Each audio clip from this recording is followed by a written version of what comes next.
Hello, everyone. Welcome back to 3D6 Down the Line, the most criminally underwashed actual play series on the internet. We are going to try something new tonight. This is the first in what I hope is a recurring series called Amuse-bouches, which is just a delightful taste of a one or two shot of a game or three that we may be interested in playing for a short time to dabble our toesies in for a little bit. And the first up is going to be the Shadowdark RPG. If this is your first time joining us to check out 3D6 Down the Line, we do focus on independent and OSR games. Right now, we have two campaigns. One is finished, the Dolmenwood campaign using old school essentials, and we're currently in the midst of a very long-running mega dungeon crawl called the Halls of Ardenvoul, also using old school essentials. So we're just giving that a quick little break to throw it over to our new game master for the night, Mike. Take it away, Mike. Ooh. So as you may have been able to tell from the thumbnail when you clicked on this video, I have stolen the reins away from John for probably just one night.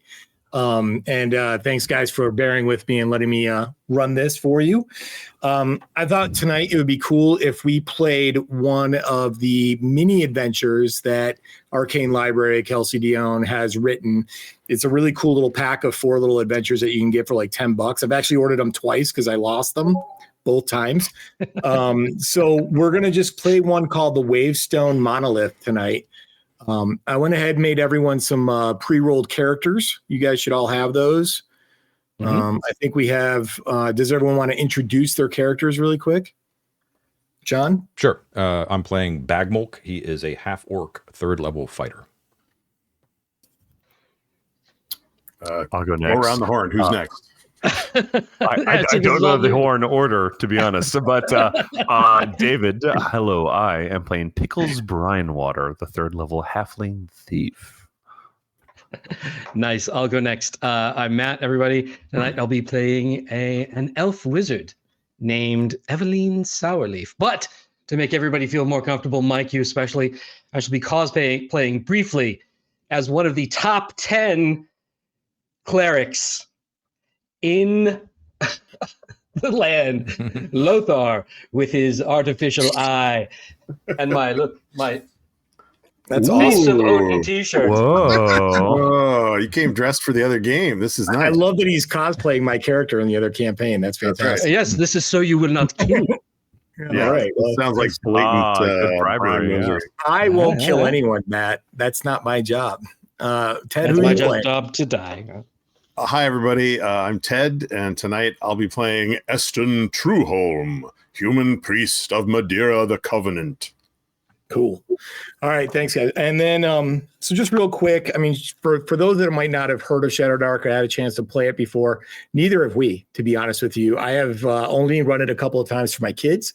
I'm probably going to get some stuff wrong. I don't want to hear about it. It's all good. Always get to hear about it. baby. I'm going to make a few house rule changes just to make it easy on us, and I'll go over those right now. We're going to do turn-based initiative, which is what we're used to in OSE.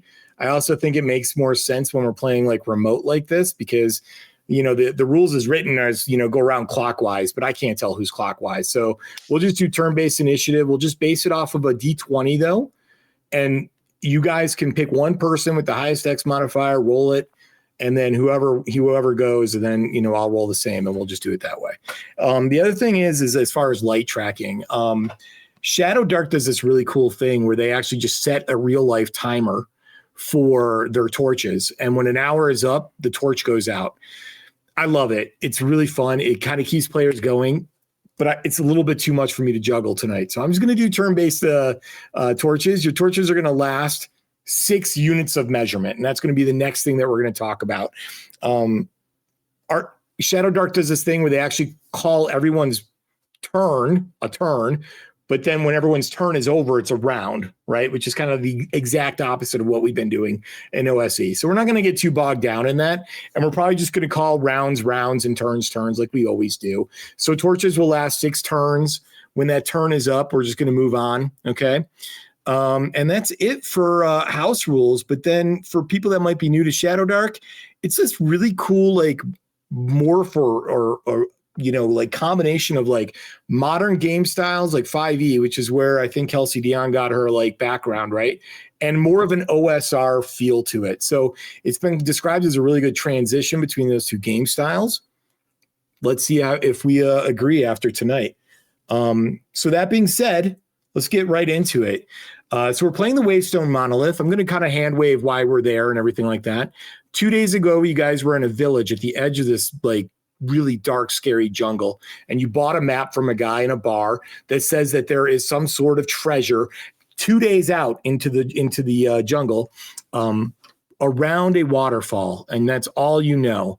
1 day ago, you stumbled upon a village of animate mushrooms that were walking around, and they had a witch doctor who offered to sell you healing ointments that would cure you for 1d4 points of damage if you are injured, but they're going to cost 50 gold each.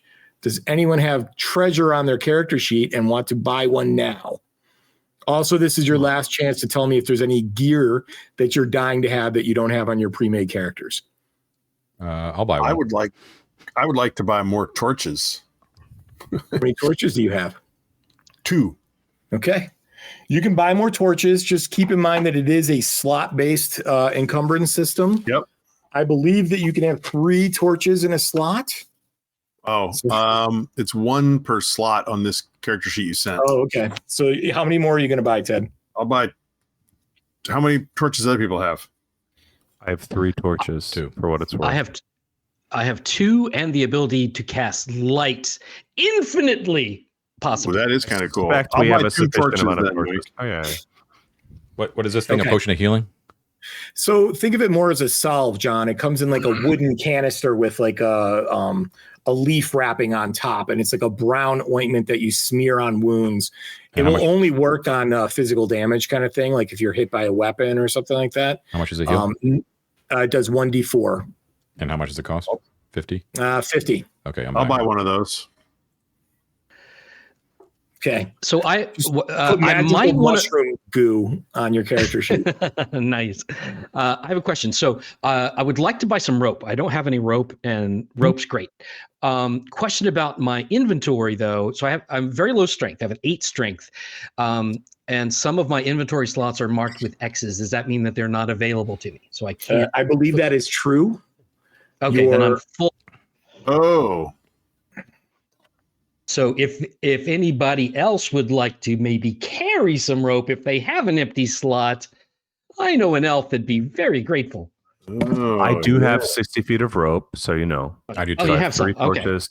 I have 3 torches. I have 60 feet of rope, and I have 10 iron spikes. So as rope, spikes, and torches go, I can help us there. But I am fully encumbered beyond that. So it is probable that I will drop things to make space for anything we might find. From that make point. sure, Matt, that your character doesn't say crawling kit on it. Crawling kit. I do not see crawling You don't kit. see that? I thought I gave that to some of you, but that's fine, because does anyone, show of hands, have a crawling kit on their character? Nope. No. God, I'm awesome at this. Okay, never mind. Yeah, that's fine. So your gear slots, Matt, should be 10. Yeah. It's your strength score or 10, whichever is like higher. Okay. In which case, I can't buy a potion or a torch. Yeah. Too bad, Ted. Yeah, forget it. I'm not buying it. Ted. Bagmo declares that his favorite thing to do this entire session is just to stay shopping and not adventure. Yeah, I love that. No problem. No, that's I'll looks like we're right in one line thing with out that. there for all of us. I'll put the one thing out there for all of us real quick, right? We have full inventories because we use pre-gens, as everyone should. It's a beautiful tradition. I suspect we all have torches to fill our remaining inventory slots. That might be what's going on. I am willing, or if anyone else is willing, we can proportion our torches accordingly and free slots for anything we want to buy. So like I have rope on my 7th slot, and then I have 3 additional torches from 8 to 10. I can drop those if you want me to carry a potion. If you all want to carry a potion, I have 3 torches. I'm happy to take care of those. I'll heal you guys. It'll be fine. We're good? I'm sure all I right, won't let's blow that just go spell. for it then. Let's just go for it then. Let's do this. I throw my 21 gold into the wind. I throw it to the ground and I say, "May the gods forsake such coinage, but I need not this. You are a very dramatic halfling. I just want to say for the record. I'm supposed to be Winslow. I forgot I was a halfling. Bagbolt's always already in the first dungeon chamber. Yeah. So let's in fairness, I'm used to playing a dramatic wizard. So yeah, no, I'm a whimsical little guy. You know, in a bowler hat, by the way. Don't forget your magical bowler hat. Oh no, I remember the bowler hat. The other thing I do want to just say is that the Mushroom Man Witch Doctor tells you that over the last 6 months, people have been going missing from the jungle. Villagers and hunters have not come back. And when you tell him that you are going to this waterfall, he goes, I think that is where the evil may lie, for we do not go there anymore. And now, a day later, you find yourself right where the X marks the spot on your map. You see a tall cliff in front of you, not quite as tall as Ardenvool's cliff, and a tall waterfall in front of you, not quite as tall as Ardenvool's waterfall. And there is a strong flowing river coming from the basin of the pool where the waterfall flows. You are surrounded by palm trees and fern and growth. There are no distinguishable tracks of animals anywhere near the water's edge, which you do find unusual. Any sign of ruins or any sort of, like building or architecture? Is it all natural? It all seems natural. Yeah, it all seems natural. Mike, is there any sense of a traffic that's moved through in here? Do we see footprints, human, horse, mule, etc.? Definitely no animals of that size, David. If you guys are willing to spend about an hour combing the shores of the lake, or I'm sorry, of the river on the side that you're on, you find humanoid footprints coming in and out of the river. Okay. Oh, in and out of the river, the water itself. Okay. So the waterfall comes over the cliff. Yes. There's a pool and a river. Correct. And we're on the south side, you said? Yeah, sure. Doesn't matter. South side. And we're finding some humanoids of some kind are coming in and out of the river, but not over by the pool part. No. When you know what to look for, you're finding them coming in and out of the river. So the pool is very turgid and very rapid, right? Right. And very rocky along the edge of it. So what you're finding the tracks are in the soft riverbank, maybe, I don't know, even 20, 30 feet away from the pool. Right. Okay. Mike, sorry, go ahead, Ted. No, go ahead, David. If I'm sort of scoping the base of the waterfall, around this like rocky ledge, do I see any obvious, maybe not obvious, but I'd see any opportunities in which someone might like hike up and be adjacent to the waterfall and try to get behind it or like under it? Do I see any like ledges in which I could put foot traffic on, or is it fully just a cliff that I have to be on the water to access? You actually find that the rocky ledge on both sides, though treacherous, could certainly be bypassed. You could certainly you could certainly walk to the rear of the waterfall. Does it look like the rock is slick, like it's shining, like it might be slippery? Okay. Yep. And jagged. This looks like it might be an opportunity to like drive a couple of spikes and have some rope. Exactly. And maybe you won't fall to your death in the river. You just break a leg or something. I suggest that we try to excuse me.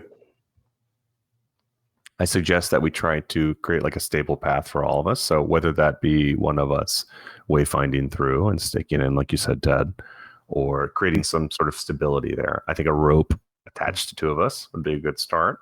Yeah. So if someone's very exceptionally strong and wants to hold one end and one of us wants to go through, I'm willing to do it, but I'd say who's got the highest dexterity and the highest strength. Those should be the two people that start this. I have a 14 strength. I have a bonus to that, but I also get a trained in climbing from thievery, which might be like an arguably like useful skill in a situation of sort of navigating, holding grips. You know what I mean? Trying to like navigate that slipperiness. This is a useful thing to talk about real quick, David. Just the way we're going to run this session, so it also speeds things up. If you guys take exactly the way we do it in Ardenvool, if you guys take the proper precautions, things are just going to work. Okay. When you like ride the lightning, Yeah. For anything that's thief related, you're basically going to have advantage on those rolls. Sure. Okay. So quick pitch, why don't I, because I have climbing advantage, right, sort of weasel my way up with a rope like around my waist. Yeah. Does someone else have like a high strength on your end? In case I fall and I get pulled downstream, I want someone to be able to fish me out. So I have a 14. do any of you 14? There you go. John might be the guy. So John, do you want to take the other end of that 60-foot rope? Mm-hmm. And I'm going to kind of weasel my way up. And if I can successfully navigate every, 20 feet, I'll stake a line in and I'll do a loop with the rope and I'll continue. And if I can get under the waterfall, y'all can follow me. Does that make sense? Sure. Yep. Yeah, Okay. and I would just take, I'm not strong, I'm not dexterous, but I'm really smart and very optimistic. And what I'd like to do while he's doing that, guys, I'm going to be really careful. I'm going to check the water. I want to see how dangerous it is.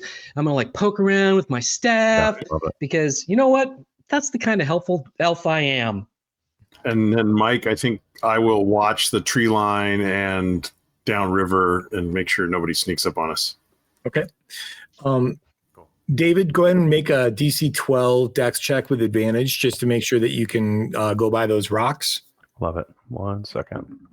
My first roll. That is not going to make it. Second roll. It's not going to make it. So 5 and a 7.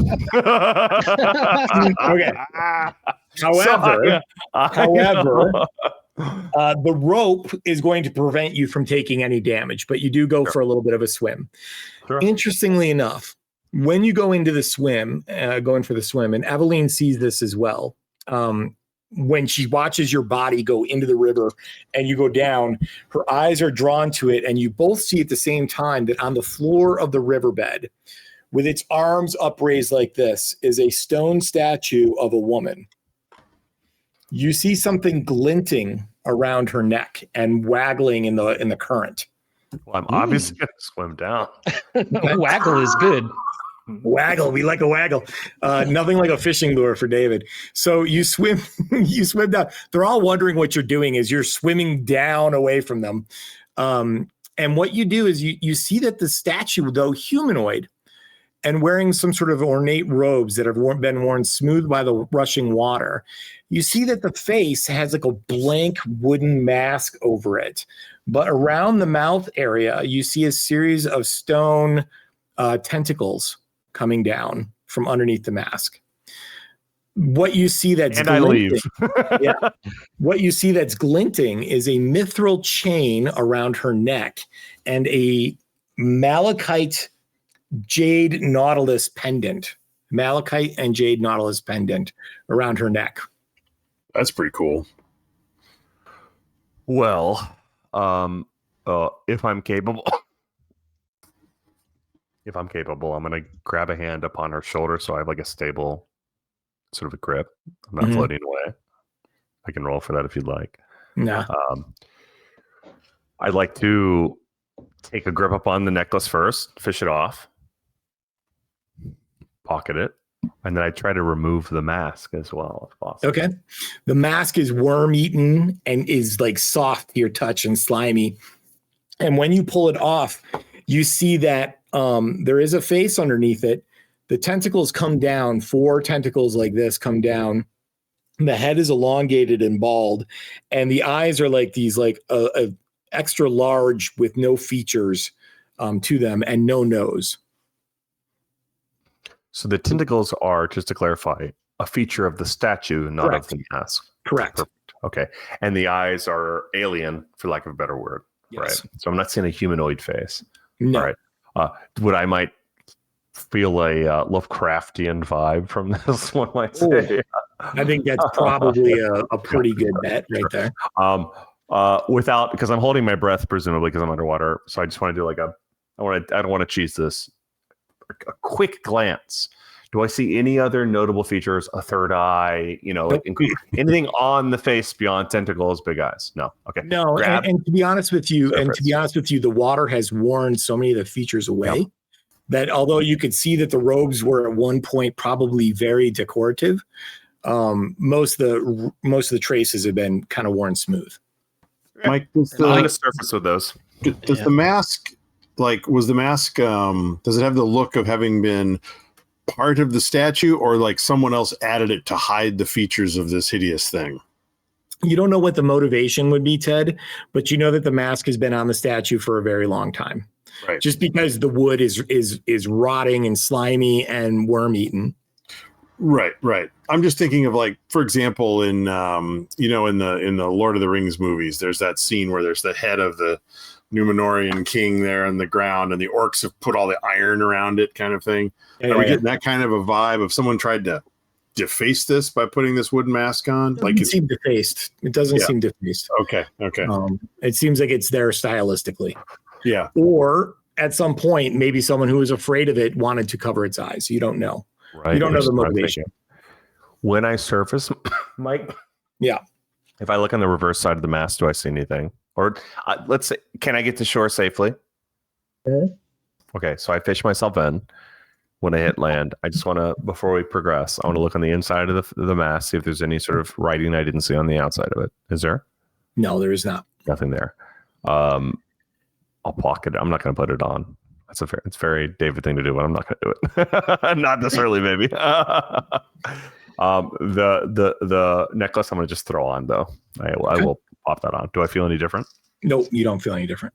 All right, that's it. You can tell, taking a page out of Arden Pool, thanks, John, the necklace is worth 40 gold pieces.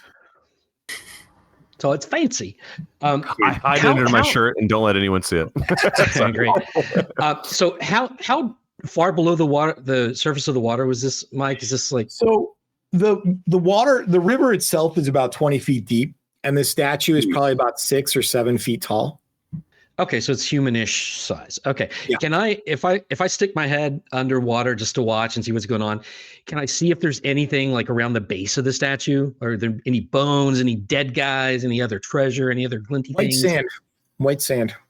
Oh, beautiful. And you don't see like a iron ring for a trap door down there or anything like that. Okay, so all right. So we're like third level adventurers, right? And we're all pretty skilled. So when I see a waterfall, my adventurer sense says there's always something behind a waterfall. Let's go behind a waterfall. Yeah, we got to go. And indeed, Bagmog, your experience is rewarded as you make your way past the rocks along the path of spikes and rope that you guys have created. You come to another rocky ledge inside a massive cave.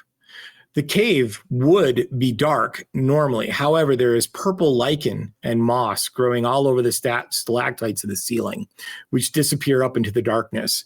And you get the impression, because you don't have light bright enough to see, of a black stone ziggurat rising from the middle of the lake about 40 feet away from the shore on which you stand at this point.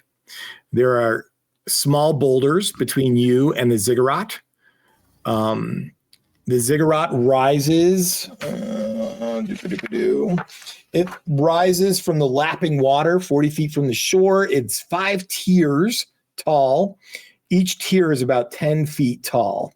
And then you can get the impression of a broad set of steps that rise from the face towards you up to the top of the ziggurat, where you see a small lake. Obviously the top of the ziggurat is small. You guys can guess what's up there, but you can't see it yet with your current light. Is there a causeway that leads to the base? There is not. So only these rocks, but the rocks can be hopped on to get to the base. Yeah. The rocks, no, John, they don't actually look like they form any kind of a path. They look random. Maybe they're stalactites that fell from the ceiling or had just existed there before. But there is no causeway or pathway to the ziggurat. Does it look like with our athletic ability that we could, even though it's not like a straight line, that we could hop from stone to stone to get to the base? Probably not without getting wet. Okay. And how deep is the pool here? Wet. Damn it. Behind the waterfall, there's the water of the pool there continues into this cave. It's not a separate lake, right? Nope. It's part of the same thing. So part of the same thing. So John kind of comes around the corner behind the thing and it opens up, and it's what you said, about 40 feet from where he's at to the edge of the ziggurat. Correct. And the ziggurat's about 50 feet high. The ziggurat is 50 feet high, that as best you can estimate with your current light situation. Right. I can do a little doodle here. I'll just do a little doodle. So here's the river, and then here's the shore of the lake, like this, right? And it comes around like that. You see the ziggurat standing like in the middle. Don't look at it for scale, and just like a series of small rocks that are kind of like interspaced in the middle. You can blow that out, please, if you want, because you're going to need that space. Are we all on the ziggurat that like a grappling hook might snag onto? If you have 40 feet worth of length of rope, yeah. I got 60 feet of rope and a grappling hook. There you go. Hey. Are we all able to like follow along the path now that we have the rope and the spikes? Yep, okay, no so we're all in problem. there. It's not fun. Cool. Well, why don't I at least give that a try? So I'll hook up the grappling hook onto the rope, give it a few swings, and send it out to the. Before you do that, let me just ask you this question. Yeah. You went from daylight into now twilight with the purple moss. It is fairly dark in this room. Is someone going to light a torch? Someone who doesn't carry a shield and a longsword, possibly. Okay. Well, I'll have why don't we do this? Because this might be handy. You know what? Let me. I'm really good at this, guys. I've got this. I'm here for you. I'm a magician without peer, really, and I can handle this. And I'm going to do my first spellcasting check. I'm going to cast light on the grappling hook itself before he throws it, so we can see where it goes. And I'm going to kill it. It's a DC 11 casting check. Drum roll, please. And that's a 19 on the die. Curse you, pre-generated character creator, for giving him a light spell. Now, Matt, is light focus or is it flat duration? It is 1 hour real time. It is 1 hour real time. So it lasts so as long as a it's basically torch. going to have the same duration as a torch. So no problem. You cast it on the grappling hook. Ted, we'll go ahead and say it gives you advantage for getting that grappling hook onto the ziggurat. Let's just make it AC 14 and go ahead and roll with strength or dex, whichever you prefer. Well, I rolled 2 12s. Okay. And it doesn't matter which I add, strength or dex. I'm 1 short on both rolls. All right. So I'm just going to say that the first, rather than sit here and have us roll for the next 15 minutes, you fail the first time, but you get the idea on the second time.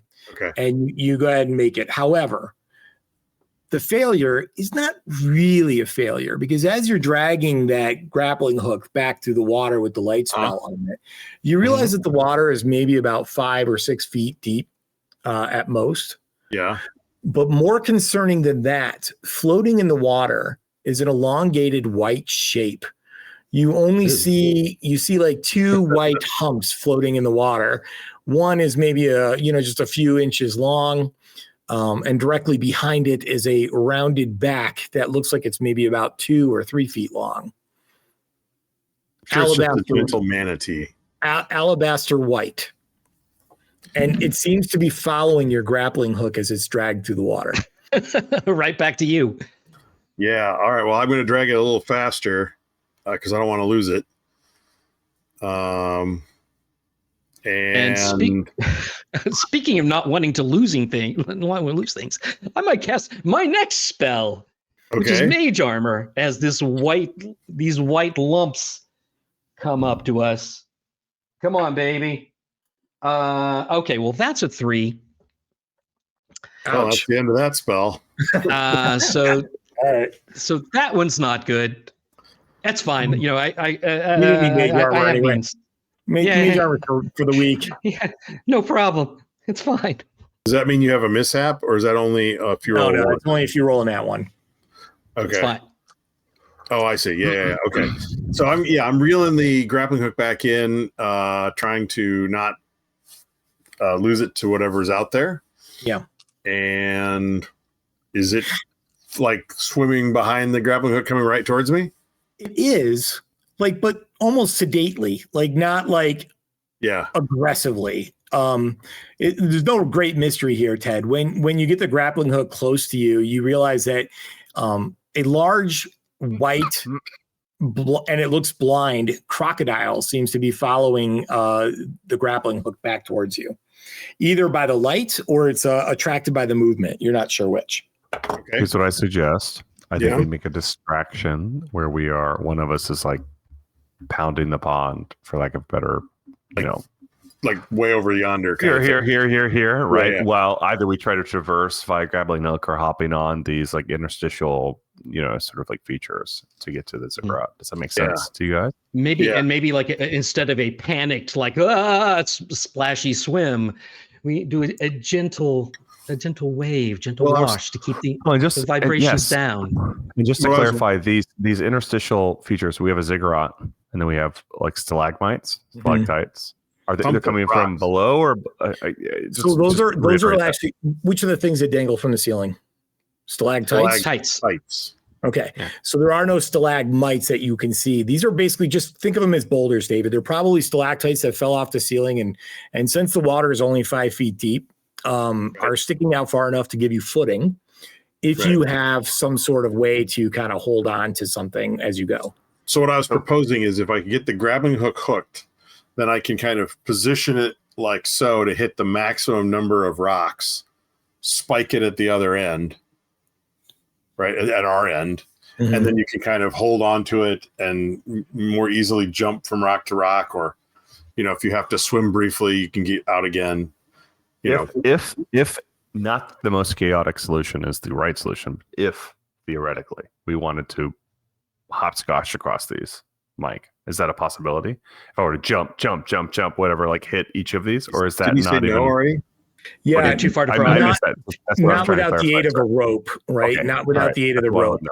But with the aid of the rope, I would say that if you wanted to avoid the water entirely, right, I would probably let you do like the hand over hand thing if the rope is high enough off the water to do something like that. And that might require like a climb check of some sort. How about this? I have a bow. Does anyone have twine? Can we do like a lead to the rope? Shoot an arrow. I wish it did. Twine. I want twine. You do what you can. What is the shortest distance from ziggurat to shore? 40 feet. How long would it take to swim that? I mean, it's only 5 feet deep water, so I would say that swim speed, this is one of those things I'm just going to kind of make a ruling on. Swim speed is going to be half of movement speed. So figure 15 feet per round. So 3 rounds to get to the ziggurat. Does anyone want to create a distraction and then just one of us run for it? The only thing is you gotta look for your shorty, right? Because your shorty's not going to be able to touch the ground. So he'll have to actually make swim checks. Okay, well, let's see if he responds to movement. So I see this, blind alligator following the movement of the hook, right? And just to see how he responds, I'm going to go kind of off to the side. I'm going to use my staff and away from me as far as I can, like dangle my staff into the water and kind of splash it around like a creature to see if it's going to swerve off or it's going to keep on after the light. So the rocky shore that you're standing on, Matt, will go 10 feet on either side of the river, right? So you could go 10 feet away from the party type thing to try that if you wanted to do that. That's what I want to do. I want to do that and reach as far as I can over to one side. So, and then I'm going to watch to see if he's coming for me or if he's coming for the sound at the end of my staff. Well, the alligator reacts slowly, or the crocodile, reacts slowly, but it does go towards the sound of your staff. So should we just throw a bunch of rocks as far as we can throw them and then try and run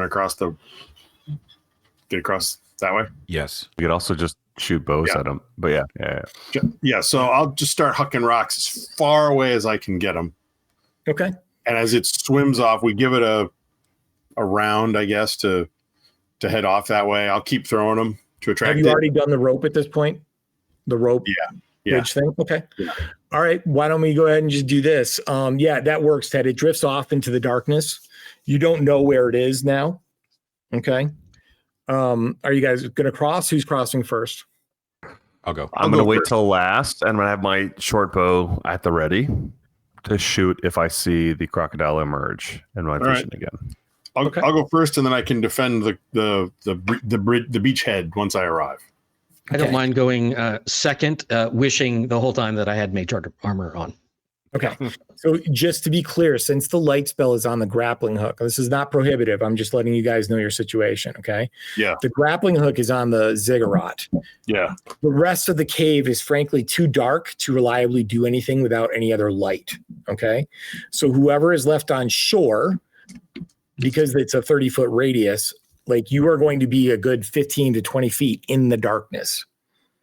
And that's going to be anyone who is climbing on the rope until you reach that radius of the light. I'm not saying you can't do it. You certainly can climb on the rope without the use of light, but you will not be aware of your surroundings. And if something untoward should happen, you will not be able to react. You'll be on disadvantage for pretty much everything that you need to do. Okay. I'll be last, and I'll light a torch. Yeah, Okay. you can just leave it there. Yeah. Yep. All right. So you just jam a torch into the rocks at your feet. Yep. And now you guys should be good. There'll be a little bit of a dim area between the two, but yeah. Who's going first on the rope? Okay. Eston Trueholm will go first. Okay. Sounds good. Are you tying yourself to the rope or anything, or taking any other precautions? No. Okay. Just Go ahead holding and onto make the rope and jumping. Go ahead and make a DC 9, which is an easy check to see if you can make it across without getting your feet wet type thing. You can use strength or dex. I rolled a 9. Adding 1 with dex, so I get across with dry feet. No problem. You make it across. You're standing on the lowest level of the ziggurat, not quite on the stairs. All Who's right. going next? I'll go next. I'm going to follow along. I'm going to use Dex as I'm, not great, but better than other things. And okay, that's a 6. So I do not make it. Okay. I'm going to get damp. Yes. So about halfway through in the dark area, you kind of slip off the rope and you go for a splash in the water. You're going to have to make your way to the ziggurat without the use of the rope for the rest of the way. That's fine. I'm going to not panic. I'm going to keep my cool, and I'm going to kind of like go through the water as smoothly and as possible to not rock the water.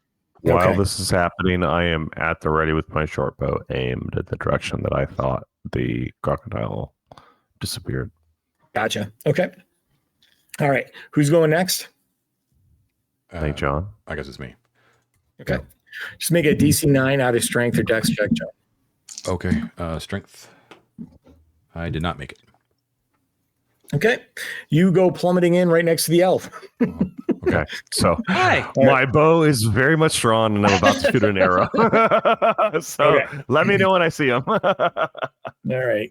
Pay no attention to me. Okay. All right. You guys are going to have to move at like about 15. You're about 20 feet through the obstacle, right? It'll take you 15 feet to move on this round, and then you can finish up on the following round. Pickles, you hear the splashing. That's me. Yeah, you hear the splashing. And sure enough, in your light, very lazily, not moving super aggressively, you see the white form of the albino crocodile drifting through the water towards your colleagues. I loose that arrow the minute I see its silhouette. Okay. Go ahead and All right. roll for me.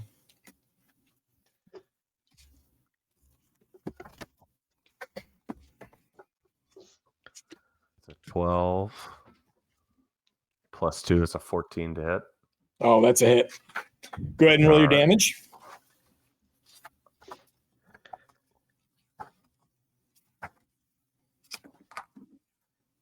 That is a 4. Ooh, rolling good.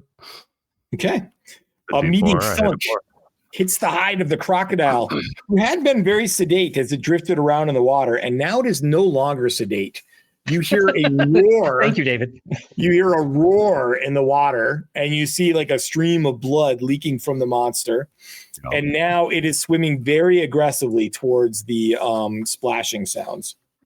Okay, well, I've made that situation worse, not better. However, we're gonna go ahead and call that a surprise round. So we're gonna Sure. say that it has got some distance to close still. Let's see here. We have another arrow ready for him. Yeah. All right. So let's go ahead and just, David, you and I are going to roll initiative. You get to add your dex modifier on there. I got a 9. Oh my god, I got a 6 plus 2, 8. Okay. So the crocodile goes first. Okay. All right. So it is thrashing and moving. And by the way, Bagmulg and Eveline, you see it coming. It's making a beeline to you. It's thrashing. Its jaws are snapping. It's going to be able to move to near. And since Pickles shot it when it was probably about 40 or 50 feet away from you, it's not going to be able to get to you this round. That's okay. That's so fine. It basically swims. It's now maybe about 5-10 feet away from you. And now all of you guys get to go since I got to go first. So let's just start with John is the highest one on my little screen the way I have my pictures aligned. So go ahead and go Bagmulg. Okay, I'll pull out my greatsword. Can I get to it by moving? You can. Okay, I close with it. Okay. The water is like 5 feet high, and you are I don't know, you got to be like 6.5 feet tall, right? So it's probably like up to here on you. Mm-hmm. Right? Yeah. Okay. Go ahead. I missed. What did you get? I rolled a 2 on the die. Ooh, okay. All right. Yep, that's going to be a miss. All right, Eveline, what are you doing? I am going to harness the arcane magics at my command and float into the air like a balloon. Ooh. I'm rolling with advantage because I'm particularly good at this spell. I'm going to float up and I'm going to get back on that rope. And that is, I think I make it. I rolled a 12 on the die, and it is a DC 12. Yeah, because it's a level 2 or tier 2. You can easily go past the rope if you want, or you can use the rope to drag yourself the rest of the way. I'm gonna when I get up to the rope, I'm gonna do that to move to the. Can I make it all the way to the ziggurat on this turn by hand over handing on that rope while I'm floating? I would say yeah. With levitating, you're going to be able to move your full movement on that. Yeah. Okay, and I'll look at what's your name, Bagmulg, and I'll say, "You got this. I believe in you." Thank you. And I leave you to your doom. All right, Pickles. Wait, sorry, Ted, you get to go too. Yeah. So I'm standing on the edge of the ziggurat. I don't suppose the crocodile comes within any close distance to the edge of the ziggurat, I would guess, right?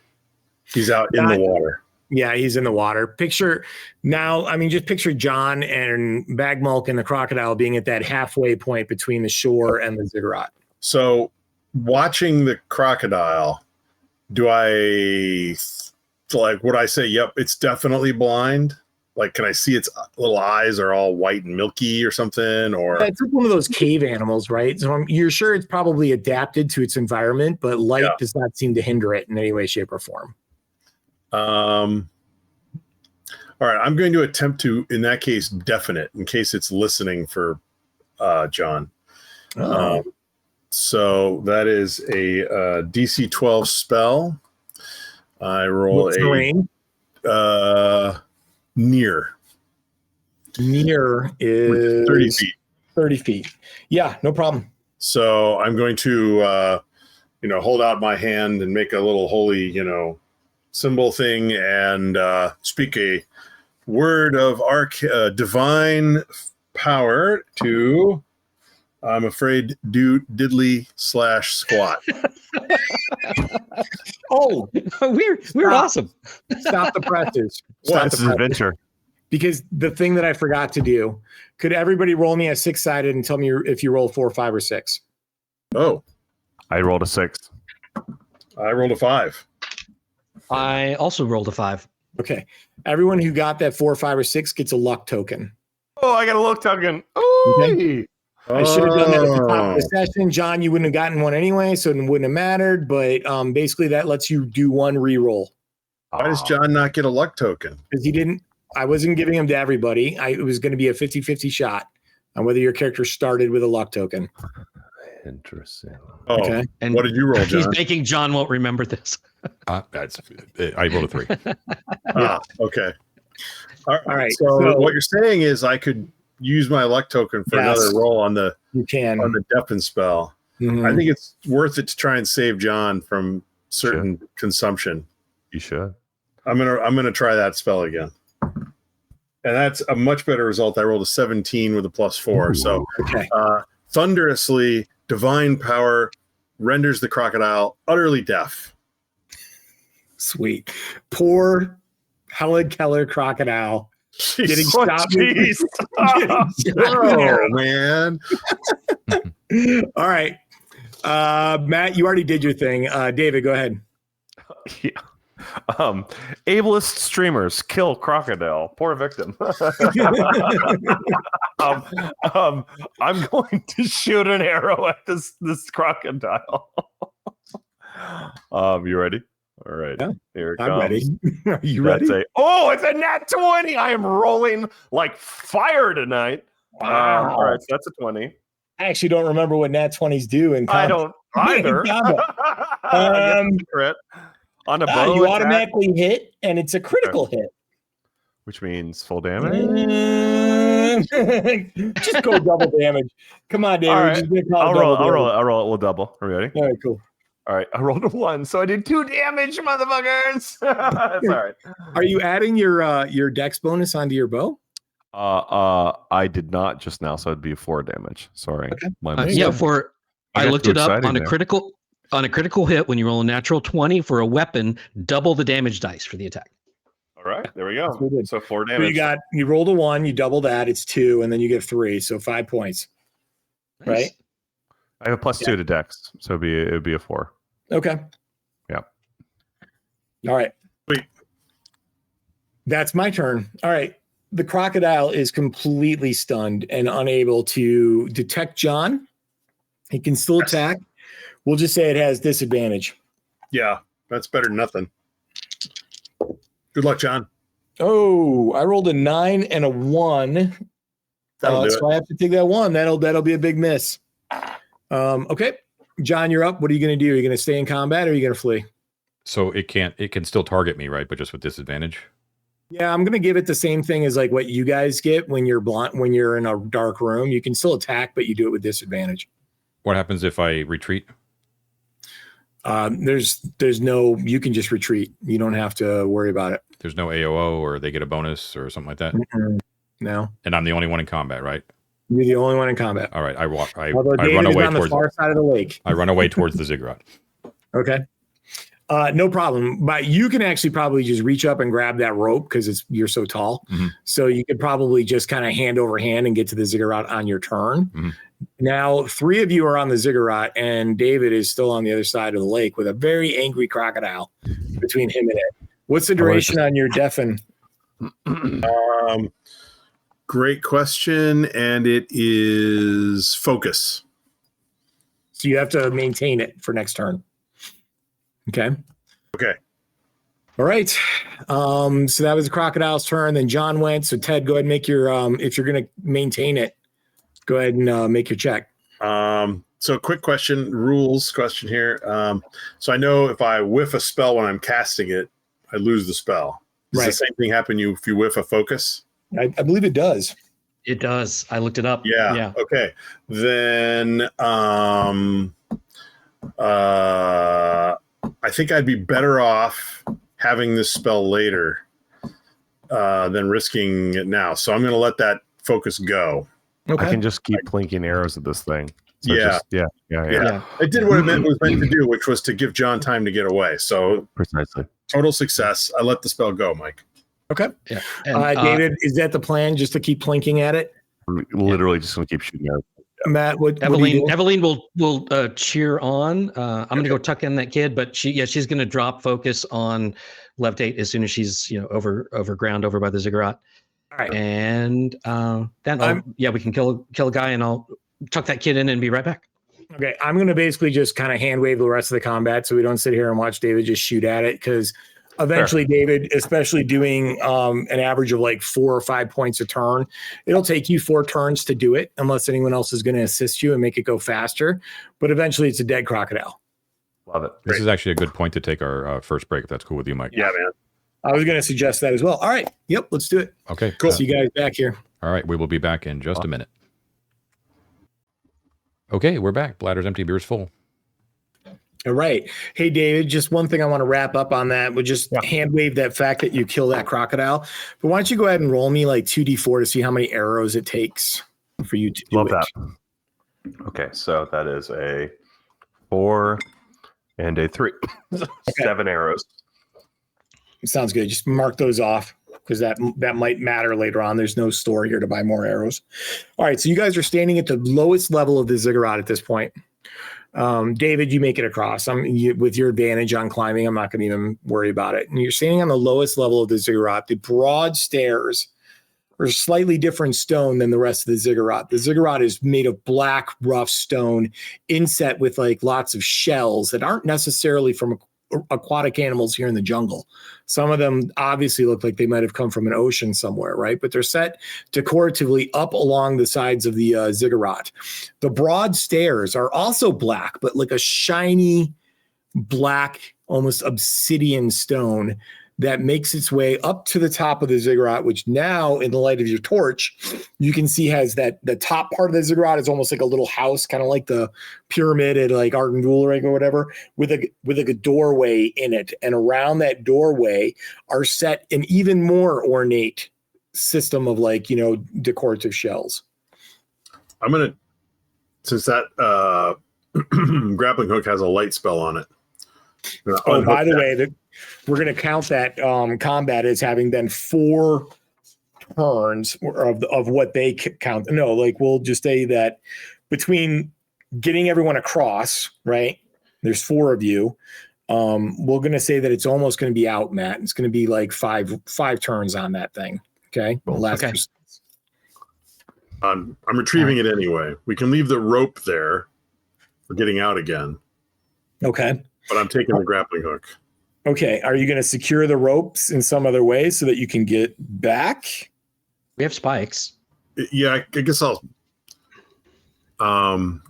We'll spike it in. I have several spikes, so if you need my spikes, I'll do that.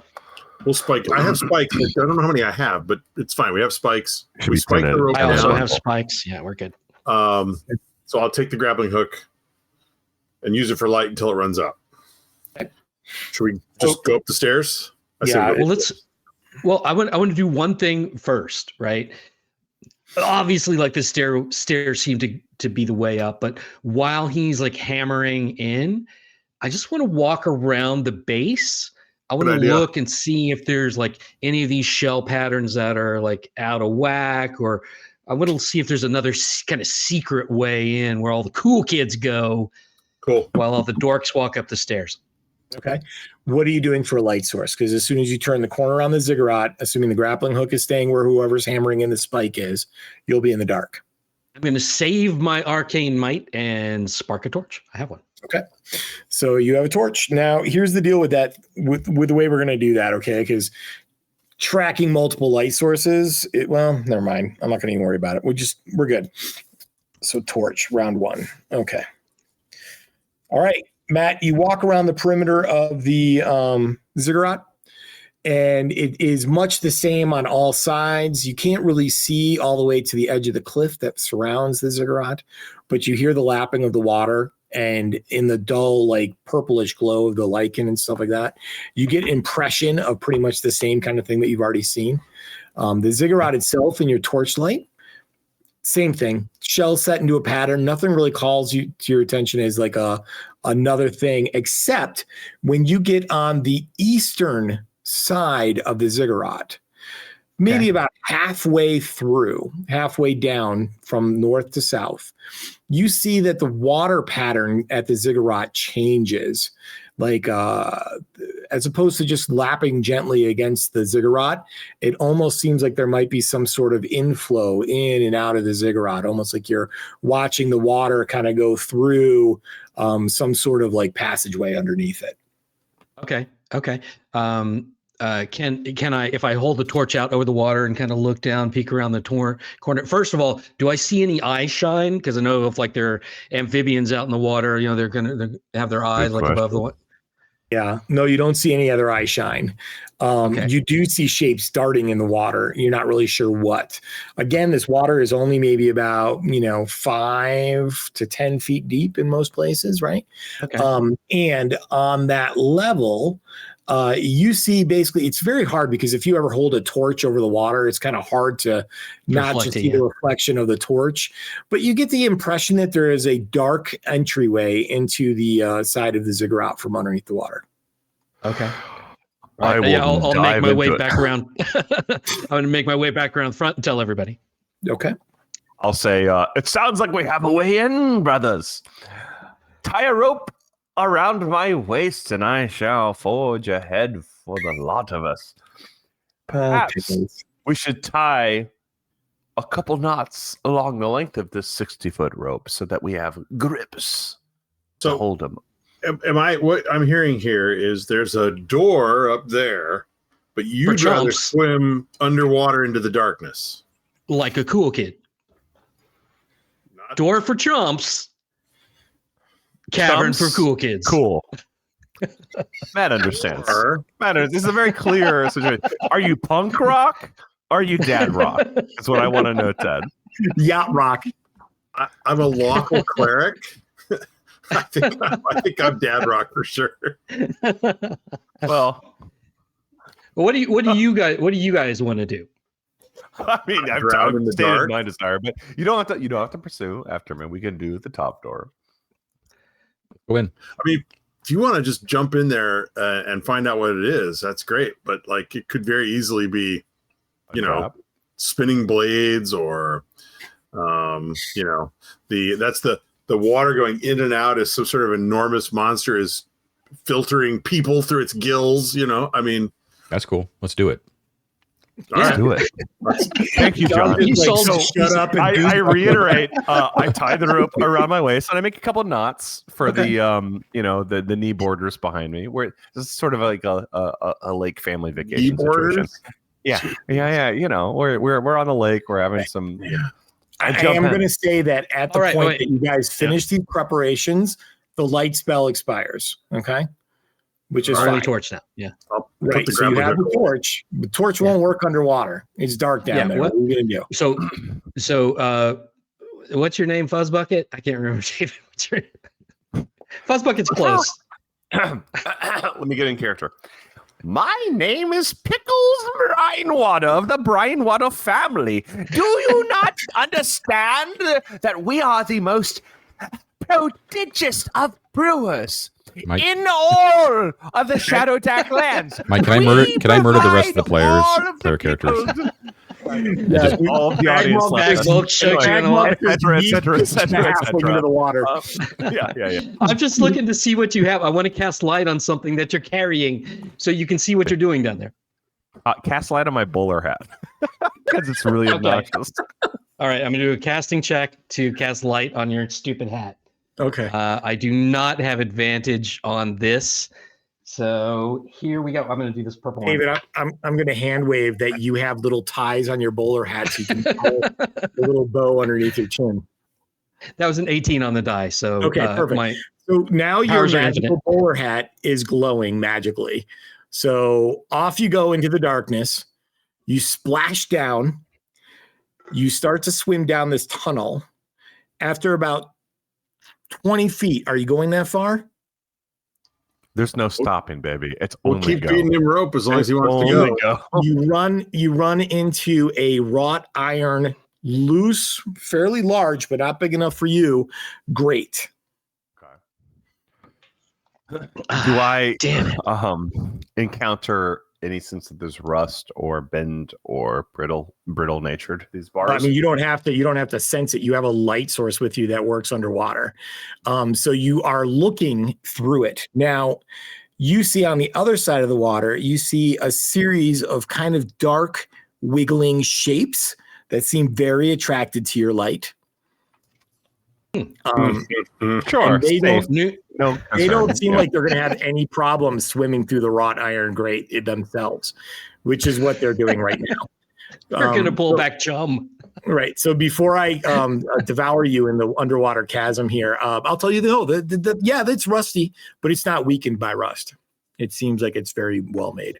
All right, so I'm going to do a double pull on that rope as I please pull me back up. Well, let's roll an initiative really quick to see if I eat you first. All right, I love that. I am going to get a 11. 11 on a D6? How could you? No, you're rolling a 20-sided, bro. Oh, true. Also, Mike, are there little bits of toilet paper like stuck on the iron bars? I hope. Oh, I know. I have to show this. I rolled a 16 and then I immediately knocked it over. I was trying to brag about it. Whatever. I got a 16. So. Okay. So you do a double pull on the rope as these like weird shaped mauve black things start wiggling and undulating towards you through the wrought iron grate. You can also not just wait for that. You can start hand over handing on the rope. I am absolutely going to hand over hand. I'm going to get out of there. Okay. No problem. You beat them to the surface. The brine waters have never been caught afuru in a dark current. Listen, nibble at my toes not. I'm a man of sour success. I'll just tell you that they looked like leeches that were about the size of a house cat. Jeez Louise. Well, it's a good thing that sounds like my character is not the sort who would be like, I told you so, as he hauls you buck up out of the water. That's up the stairs. All right. Okay. Stairs. We have a wet halfling. All right. With a cool hat. Very cool hat. I mean, you guys could you go find back out what down else there. you can do. You could go back down there, fight the leeches, and maybe the half-orc could pull the portcullis down.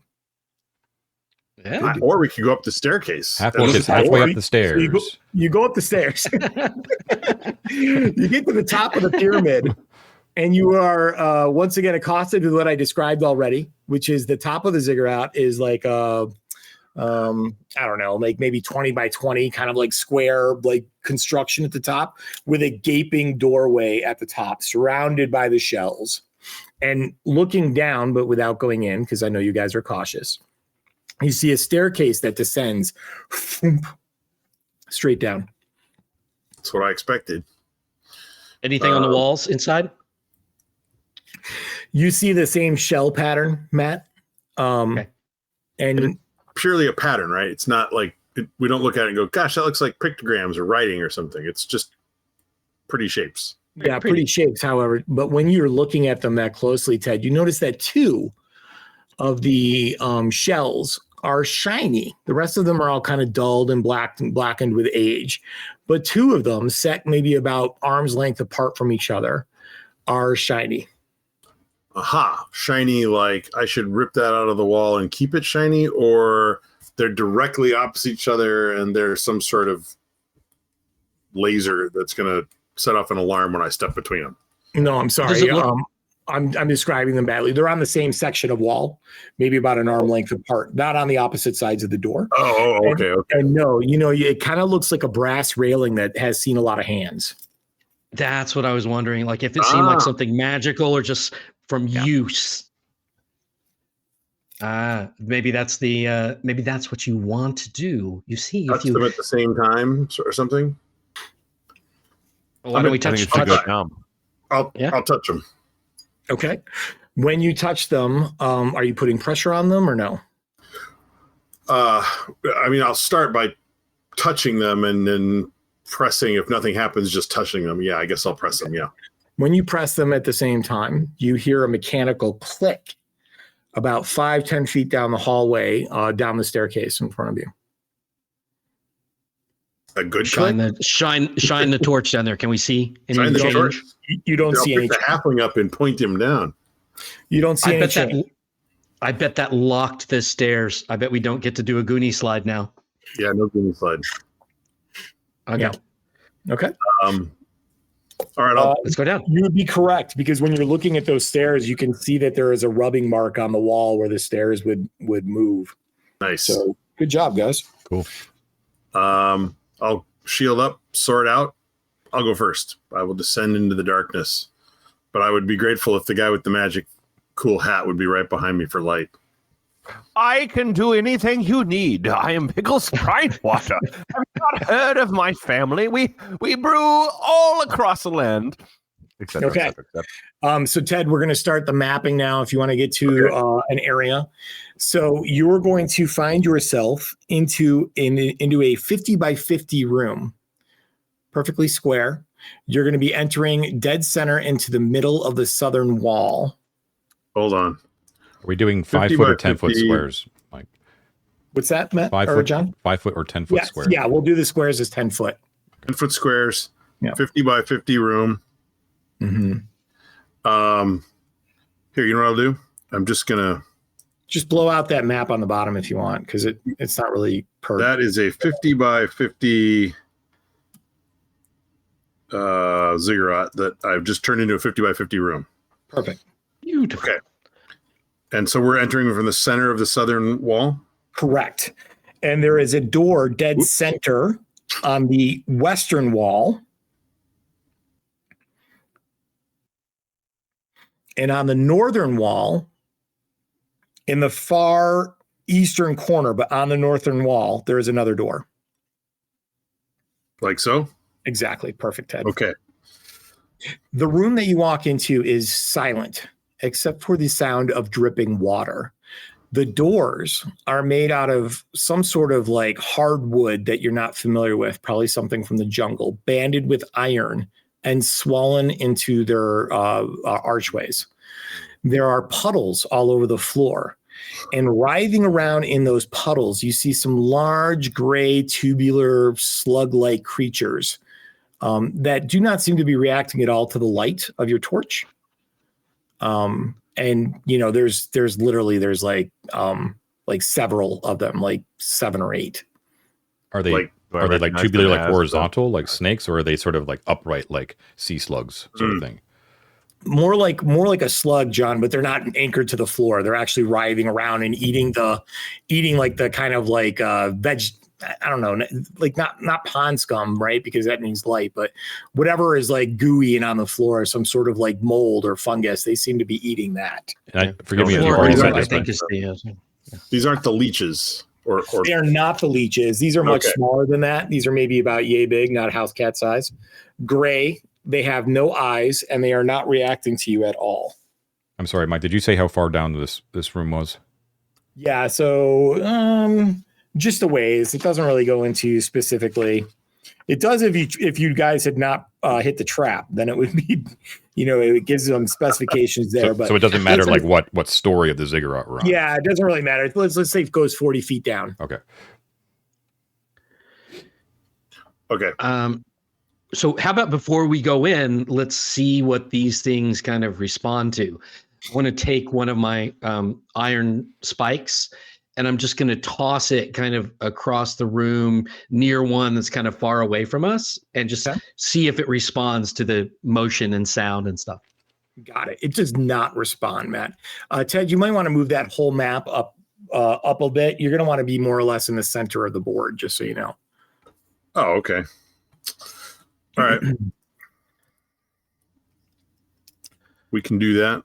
It does not react at all, Matt. It doesn't react to the light, doesn't react to the sound or the vibration. They just seem to be happily munching away on like the, you know, slippery fungal, you know, goo on the floor. If I step upon the first threshold past the door in said goo, Right. is there any response from them? Nope. If I take another step, is there any response? Nope. I will Call them names. I will proceed to the western door while watching them. Yeah, Is there Western any sounds good. Okay. When you're in the room, David, you just a little more description. The silence outside of like when he throws his spike, it just echoes around the room. There's nothing else here. The ceiling is maybe about 10 feet high.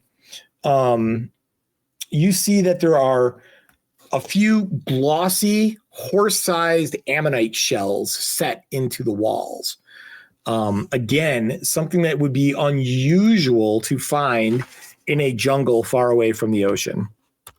Horse-sized ammonites. Oh my god. Are they in the wall or hanging on the wall like art? No, they're set into the wall as if when the stone was being quarried, they were there. For the And ignorant amongst us, what is an amorite shell? Think of it as kind of like a giant nautilus. Okay. Like it All right. goes around like that. The spiral, that spiral shell. Mike, can we do What our walls second? did you say they were on, Mike? Just periodically throughout the walls, Matt. Not any specific location. They're just Okay. Mike, is it Well, cool let's if we follow. do our? Go ahead. Is it okay if we do our second break? Yeah. Let's do it. Okay, we will be right back. Okay, we are back. Bladder's empty, beer's full. Okay. So we're at the western door. You're at the western door. Okay. And I just want to, as I kind of walk in, I want to follow David's character and just kind of like rub my hand on some of these ammonites, like in the spiral pattern. Just kind of trace it with my finger, see if any of them look different from any of the other ones. Looking for like secret doors in the room, or no? Yeah. I want to see like these things seem. This is the first time we've seen them. They're a little out of place. Just see what they do. Okay. On closer inspection, they don't seem to trigger anything, Matt, but you can definitely tell that they look like fossilized ammonite shells that were quarried from this stone. So I guess that tells you is that the stone for this ziggurat was brought for, hundreds, if not thousands of miles away. Okay, cool. Okay. So you're at that door. It's as I described, hardwood, swollen with moisture, iron banded, does not appear to have any visible lock. When we talk about swollen, is there a sense of push? Is the door pushing as if there's pressure behind it towards us? Or is it just waterlogged? Does it make sense? Yeah, no, I understand. If there's water behind it, Yeah, the door is not flush with the floor. So there's nothing leaking from underneath it at all. You could get your fingers under it if you wanted to. So no water. I have something called grit, which is I get advantage on checks to overcome opposing forces using strength. Is an open doors check count for that? Absolutely. All right. Nice. Then I'll attempt to do that if everyone's okay with going noisy. Yeah, do it. Let's do it. So John, you don't go ahead and roll a 2d20 and tell me what you get. Okay. I get that in my bonus. Armor. Yeah. With advantage, I got an 11. Yeah. I mean, that's actually not awesome, but whatever. I'm just going to say yes. You guys. It's not awesome, but you are. Yeah, you apply the big bag malk boot to it. And we'll just have the door open, but there is no subtlety here. There's no gently nudging it out of its frame. You just give it the big boot. It slams into the corridor beyond and echoes down the hallway. Yeah. So something comes to mind, and Eveline would say, there's evidence like people or creatures come down here with some regularity. I mean, the thing that shuts off the stair trap was regularly used, so they might not go this way, right? It seems like a door would be in use. Like, I don't know. It's very odd. Well, that's a fair point. You want to search for like secret doors or any sort of? You guys already spent a turn searching for secret doors. Yeah, let's what's on the other side of this one. We've already opened it. Yeah. This is something to keep in mind, right? Yeah, I think it's a fair point to keep in mind for sure. All right. The corridor stretches 40 feet down. After 30 feet, though, Ted, there is a staircase that goes down for 10. So square, staircase down, square. Does that make sense?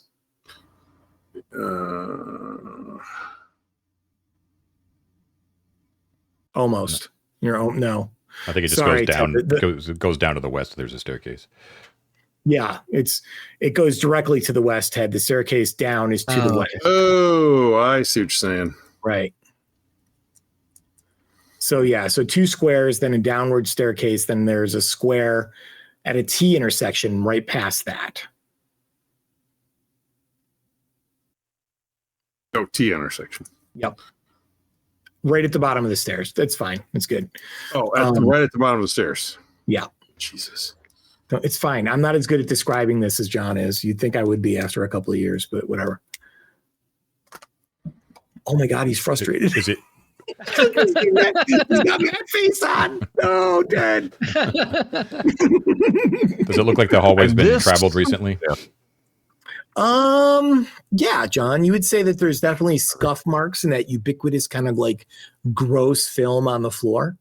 There's definitely scuff marks. So there That's is like an beautiful. overall That's sense of wetness and moisture on the Correct. ground, like a The glistening. walls are wet. The walls are wet and dripping slowly from Under condensation. the lake, Has probably, it- or under the pool. Has the seashell pattern changed, or does it just continue into these hallways?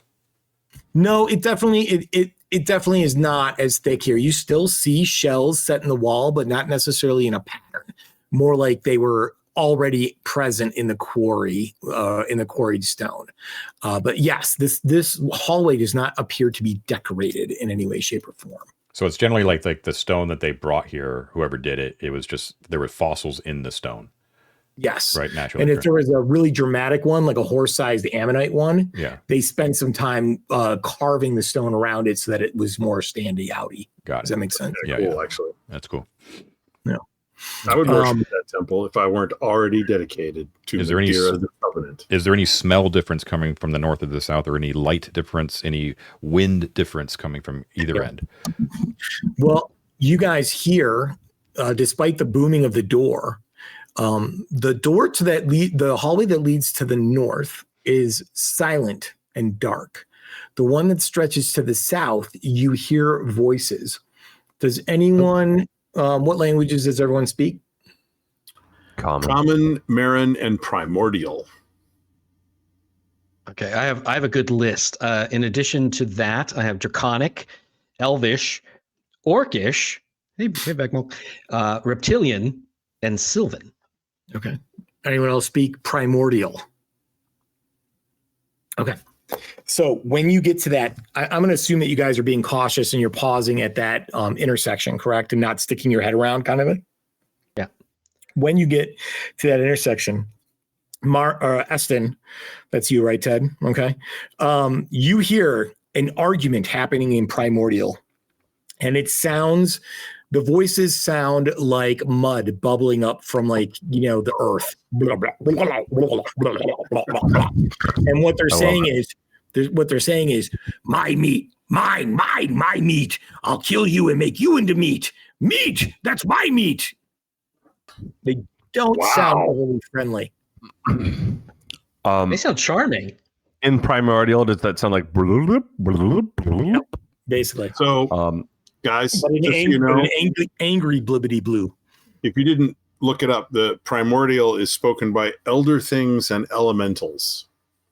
Sure. So we got something very muddy around the corner. Mudmen that eat meat, which is just a terrible idea. Why don't you say We- to them? I mean, we are made of meat, so that is bad. Yeah. To the north. Ooh. To the north. I mean, if we shine that light around, I mean, Yeah, if we come around this corner, they're going to probably see the light. Let's do it. We can go in the dark. I kind of Okay, want to well- go see what's making the meat argument, though. All right. Well, I'll say this: as a halfling, once per day, I can become invisible for 3 rounds. Oh. So, if you'd like me to do a little sneaky snooky, I'd happily turn the corner and take a scouting trip for you. Do it. Hey, if you can Good. do that, I will do exactly that. So I will What are you going to go. do for light? Nothing. He's got a hat. Oh yeah, your How bowler will be hat is still invisible? glowing. Excuse me. Yeah. My blur out is still glowing, although I don't know that will. If it becomes invisible, it doesn't give off light because it's not visible. I don't know if usually invisibility is invisible very thing, effective with a glowing thing, but maybe an elemental doesn't discern a mystical light as anything but. Did So, you say that whatever. there was I'll light do down it. there, Mike? No, I did not say there was light down. You know, Oh. it's fine. What I'm going to do is wear my hat, go invisible. The one thing I'm unclear about, right, is this is a halfling feature called stealthy, right? But which says I'm invisible for 3 Yeah. rounds. Yeah, you're So magically Mike, is that a invisible. stealth? It's magical invisibility. Okay. Yeah. Yeah. So whatever, I'll go for it. Okay. Look, my camera is blurred just to really make this super immersive for everyone. So You're half invisible already. All right. Let's just make it happen. All right. So Let's do you it. go invisible for 3 rounds. We're going to go ahead and mark that down. And David, you go down. The staircase extends from that T intersection, the 10-foot square here that Ted has. Then it goes down another 10-foot section. And it opens into kind of a weird shaped room. So it basically, from that staircase to the west is 30 feet. So 30 feet. And then it extends 30 feet down. I'm not sure what's going on. Who's mapping? Me. I can't see what you're doing. I'm not doing anything because I'm trying to work out what you just said. Okay. So there's a staircase here. Boop, boop, right? Okay. And then it goes 30 feet this way. Turns a corner. Right? Okay. And then it comes down 30 feet. cool. Okay. So I'm gonna hit that corner, Mike, and I'm gonna peek around. No, sorry, Ted, erase that real quick. And then it's going to come in a diagonal this way to right here. Oh, this is the room. This is the room.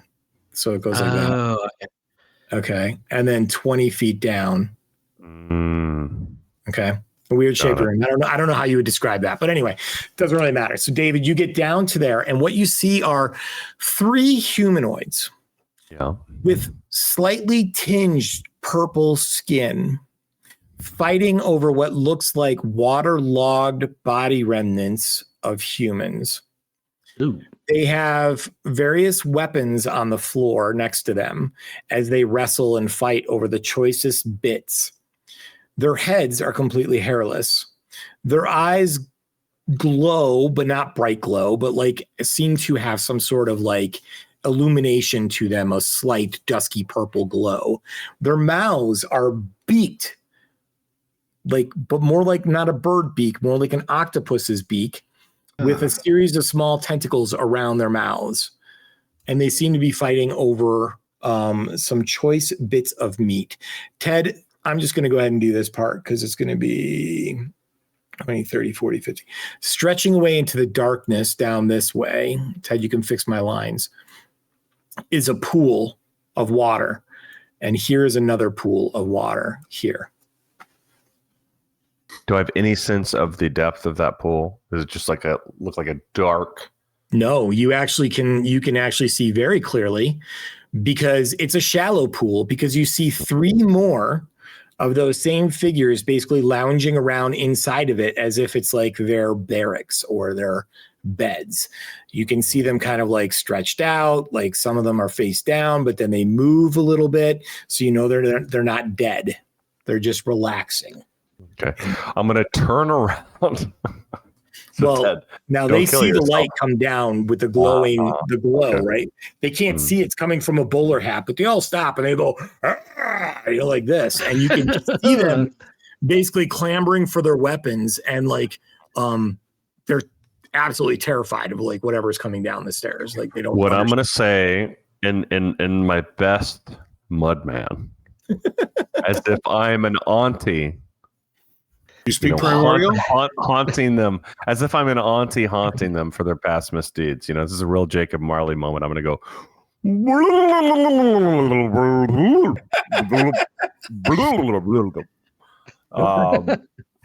I'm just going to say it as loud as I can, echoing into the chamber. And then turn around and leave, I guess, but to whatever effect that creates, that's my move. Oh, Ted, you just said something the guy's floating her in this pool down here, by the way. You just said something like, the mayonnaise is on fire. Hovercraft is full of eels. Have you heard the walls? They speak orc. What? Okay. So you retreat back up the stairs invisibly. You guys see the magically glowing bowler hat come back around the corner pretty quick. And you hear footsteps behind them cautiously, going, coming towards you. And the scratch of metal on stone. All right. I'm basically going to say, make north fast or make west fast in a hurried whisper the minute I lead my way up in that direction. And I will, if I need to split party, I will go in an opposite direction if they're really, really on my tail. But you'll need to make a decision on which direction you want to go. Say we go north. Okay. But what I want to do is how close are the mudmen, Mike? You hear them following, but they do not seem like they're in a rush. They seem like they're more like being cautious than anything else. With that in mind, Mike, sorry to interject. Also, I'm sorry, Matt, you would hear this because you speak, or Ted, you would hear this because you speak primordial. You'd be like, they're saying, what was that glow? Magic from the mother. Should we investigate, or is it the mother? I don't know. You go up there and see what is around the corner. I don't want to go. You know, that kind of thing. Yeah, Mike, in an excess of caution, because hopefully I got the sense that they were like apprehensive, right, in response to the light, because they were kind of like, even though I don't know what they're saying. If there are any pebbles or things that I can kind of cast behind me to create like noise that's sort of like aggressive or asserting in the direction, you know what I'm saying? Like, I want to do that, throw it behind me as if things are like approaching them, as if things are going in the opposite direction of the light that I'm moving towards, right? Yeah. As I knock my headphones off my head. Yeah. So they're not like, we can't just step around the corner and be in melee. There's some distance. David's back with us. We could just run north, or we could go back into the main room and take that north door. Well, when he gets to that intersection, we can see a little bit north now. What do we see when we look up north? Darkness. Your light shines into a large room past there. You do see all over the floor rounded white shapes that it would take you a little bit more time to see what they are if you wanted to look at them. In the hallway or in the room? In the room. Okay. Well, here's where what do you guys want to hear me out for a second, guys. Oh, sorry. Well, I was going to say, if we head back into the main room, take the north door, I can follow up in the rear. If I need to, my shield, I can force a morale check on these guys, which I bet they'd fail, and they would just run back to their pool. I like that. I will also point out that I have 3 rounds of invisibility, and you should just run past us. Go in a different direction that you guys go, and y'all can just chill and hide. 2 rounds. So what I should do is what the reason I asked which direction you wanted to go is I was going to go in the opposite. So if you guys want to go north at the intersection, I can go back towards the entrance, or vice versa. Party. Like, we could just I think it's worth it in this scenario. It's like, if they're slowly pursuing me, that's what I do, right? But just toss your hat. They'll go to the hat. But it's a magic hat. That's the problem. Very important detail. The hat allows me to turn into a hound. To be specific, it is. Let me see. I'll read it for you. Well, look at it this way, David. But we're standing there in the hallway. You've gone to the south, right? We hear all this like, whoa, whoa, whoa, whoa, whoa, whoa, right? And then we see this. I would like to point out real quick, guys, that this is why the Shadowdark rules is written, is like have a real timer for their torch. Because when you guys sit here and you're like navel gazing for 15 minutes, that torch is burning, baby. I'm not Mike, I run north and I say, go the other way, motherfuckers. That's what I do. So I'm plowing ahead. Yeah, y'all stay put. So you guys are staying put in that intersection? Imagine we're standing here. We see this bobbing glow just run past. Whoop, whoop, whoop, whoop, whoop, whoop, and we're like, that was weird. And David's now in the north room. Now I got to ask, you should not be caught by them in that intersection. That's what I'm saying. Who else has a light besides the hat? Well, I still have that torch. Okay. That we lit when I was going around. I didn't know how much. That's mine. Okay. And I don't want to be there. I want to back up because I don't want them to see that torchlight. I'm going to back up into the room that we came into. That's to our east. Okay. All right. Who is going with Eveline and who is going with David? Well, we can't see anything, so I follow the light. There's two lights. There's the magically glowing bowler hat that just ran to the north. All right, yeah. I go back with You guys, Eveline. Ross, you guys are making this hard on people. And then there's the torch that went back into the entry room. I go back with Eveline. Yeah. Okay. Eveline. Okay. David, Yes. you get right inside that room and you realize that all the white shapes on the floor are skulls. Not a big deal for an adventurer like you. You're pretty brave. But you notice that a lot of the skulls have a circular hole punched in the back. Fucking awesome. Yeah. Do they seem to be coming from a similar vector? Oh yeah. If I could, As if someone was grabbing a head like this and then sucking on the top right there. Cool. That's I'm gonna run right through this room as long as I'm invisible as fast as I can. So Ted, big is the room, Mike? from this doorway, it goes 20 feet up before it makes a right turn that he will not be able to see. Wait, what?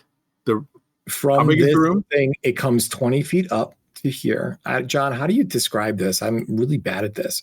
Go from here to here, dude. Straight up. Okay, so that's the first thing you got to tell me, Mike, is how big is the room? 20 I'm by trying, 20? Ted. God damn it. Usually I'm surfing the internet right now when he's describing rooms. And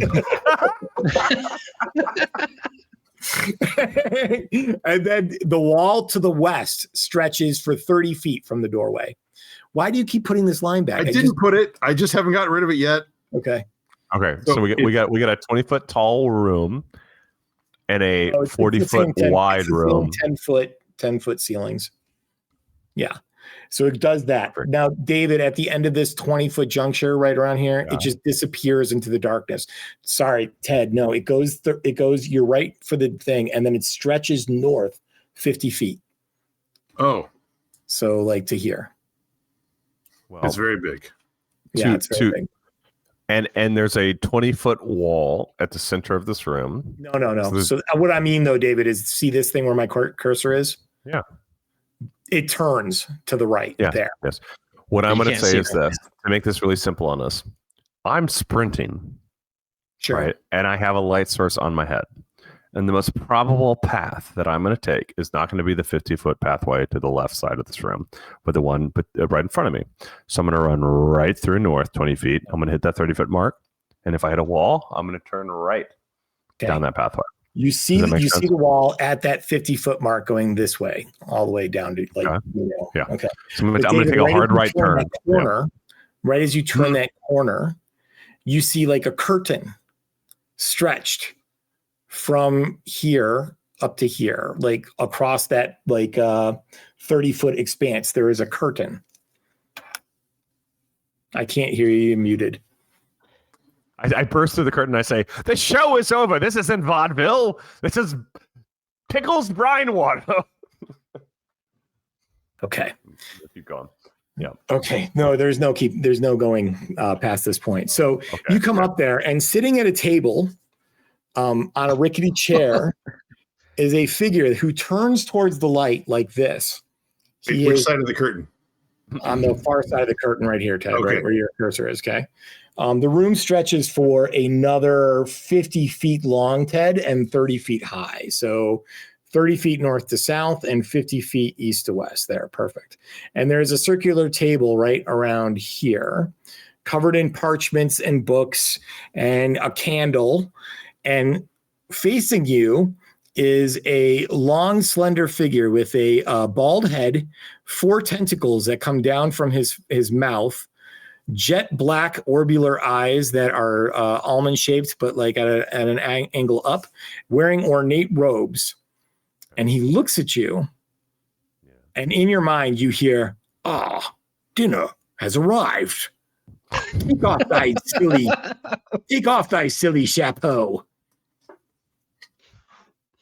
To which I hear this. You hear it in your mind.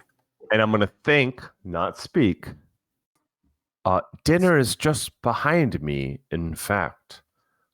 My liege, I am but a server, a chaperone of sorts. Do you not like the finest fare? For I am not, but I have quite the feast following. And does he respond to my thinking it? Yeah, of course he does. Okay. He goes, but I know halfling minds when I hear them, and you seem like you are not one of the servants of the mother. Nor do you seem like father. So, who are you? I am Klaxul. But a dignified name, I might add. Indeed. Is this your sanctuary? You shall be quite honored to be devoured by me. It stands up. All right, Okay. let's go back to the other guys real quick. All right, let's do it. Are you guys retreat back into the entrance room? And what do? Do you shut the door? Yeah, David's dead to us. I think it's a lost cause. I'm sure he's got this. He's fine. He's very, very capable, guys. I'm sure he's just going to loop right around. We should go through the northern door so that we can meet up with him. I was actually Matt, wondering. you're correct if we in should- thinking I thought it did donut around, and I was I very wonder wrong. if we should wait here and see whether our mudmen go past, or whether they give up right away. Oh, they went into Klaxul's domain. Oh, forget it. I'm not going there, or something like that. Okay, so you're going to keep the door open. Yeah, a bit. Why don't we just close it most of the way so our light's not shining through? Yeah. And I'll get on the other side, not on the open crack side of the door, but on the other side so the light's not shining through the. Yeah. Okay. Well, you hear booted footsteps, and they stop at that juncture, or not booted. Sorry, the slapping of bare feet on the stone, and you hear them pause. And I'm sorry, Estan. You hear them discussing. You go, well, the light. It looks like it went up into Klaxul's domain. I'm not going up there. He ate George last week. But should we check the entrance? There could be intruders. And I will say in Primordial. Oh no, everything's fine here. Don't worry about Yes. Yes, Ted. Ask how are they? all right. How are you? How are they? Ted, roll 2d6 and add your charisma modifier on there. Please work. I got a 6. A 6 total? Yeah, Did you add your charisma modifier? I did. He knows It how was that works. zilch. He just rolled I was bad. gonna say it's a Billy. 0. You're like, that doesn't sound like one of the brothers. Blah, blah, blah, blah, blah, blah, blah. You go look. No, you go look. Oh, all right, I'll go look. I wouldn't go look if I were you. And they are approaching the door. I say we let him go. He says in common. I hope you say it in common. I don't know what anyone's saying right now, but I say we're letting go. All right. I will throw the door open. Yeah. And behold the mind of Madeira, and hold up the lion shield Mhm. and force a morale check to the group. Okay. I love it. Morale. So for the listeners, the shield of the lion, carved as a lion's roaring face with a flowing mane. And once per day, I can command the lion to animate and bellow a ferocious roar. All hostile creatures within near range must immediately make a morale check. Okay. I'm going to roll for him. Yeah. I shall also taunt them in Primordial to break their morale further. Got you. You see 2 of them turn tail and flee back the direction they came. I knew it. How many out of 3 of them? No, there are 6 total. Oh, all 6 came along. Okay. Oh, yeah. Okay. While he's doing that, I would like to activate my Pearl of Power to get my Mage Armor spell back. Okay. That failed, and if there's time, I would like to cast that upon myself, as You trouble should. seems to be a brewing. Yes, go ahead and do that. Okay, And let's then see we'll if go I back to wasted David right that. quick. No, I made it. That's a 12 on the dice, so I'm good. Okay. So what is that? What armor class does that give you? That gives me my armor class becomes 14. Okay, perfect. All right, keep that in mind. All right, David, the he's obviously just engaging in conversation with you. You're muted again, bud. Muted. I love to be muted. Here's what I'll say. My best attempt at a Mephistopheles, I should say. And as I'll say, Claxul, my friend, my liege. Certainly, I look like the sumptuous morsel to you, but as you can tell, I am of a short stature and minor intelligence, so my brain matter will not fill your palate. But, oh, Claxul, my dear Claxul, do I have a wonderful present for you. I have brought a party of naive adventurers as sacrifice to you into this temple of your power. And you need only follow my lead and wait on your feast of my brains that you might have many, many big, tall, muscular, powerful, 3, 4, 6, many brains for yourself. Oh, we can hear you. Yeah. I can't believe you're trying to Billy Goat's Gruff a mind flayer. And I kind of like do a and just to fluff it up, I'm gonna hit that curtain with my hand and open the curtain in a really dramatic way as an invitation. Now you're still invisible, right? Unless you dropped your invisibility. I haven't dropped my invisibility, but the curtain will open. Okay. Right. You're invisible for like one more round, right? I know, I understand. Okay. What say you? Go ahead and make. I need you to make a reaction roll, just so I know. 2d6 plus your charisma modifier here. You want to roll high, David? Okay. 2d6 plus my charisma. Mm-hmm. 4. That's a 4. That's an 8 plus 2. That's a 10. 8, 9, 10. Yeah, 10. That's actually not terrible. I'll grab my handy dandy Shadowdark screen here real quick. Doop-a-doop-a-doo. I'm sorry. The rest of you. Chart. He seems curious. He goes, yeah. Obviously, I'm reading your mind, and I can smell a lie like a fart in a car. Yes, but I'm truthful about that. I know that you've brought friends, but I do sense that you seek to deceive me about your willingness to give them to me. However, I am curious. I have not tasted half-orc in many, many years. So, why don't we go find your friends? I'll say to that, Claxon, you are infinitely wise, and as our great Memnon, god of chaos, who is, by the way, for everyone, I'm chaotically aligned and worship a very evil we gathered, god. David. We gathered. as he would be prideful in this interchange, whether I lie or not, though one truth remains, more for you should we be temporary allies. And I think you'll know I'm honest when I say such. I only care for my own survival in this situation. Well, I understand. Luckily for you, Mother is always seeking recruits. Yes. After you, and I shall follow. Yes, and I'll lead on this. The last thing I'll say to Claxel is, and I'm certainly you will know from reading my mind that of course I want to better you, but therein lies the gambit. I offer you my friends at the risk that we may be in competition.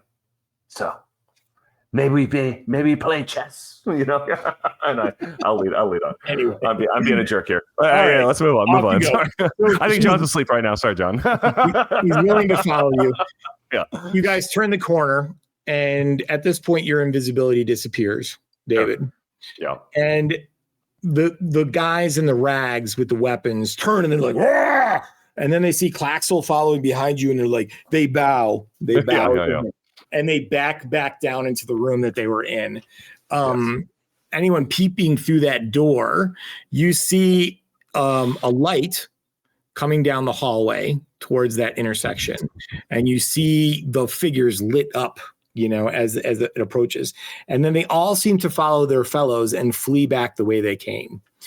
Now you see the halfling walking up the stairs towards you, his bowler hat glowing. Is the door still like ajar? Are you looking? I opened it to use the shield.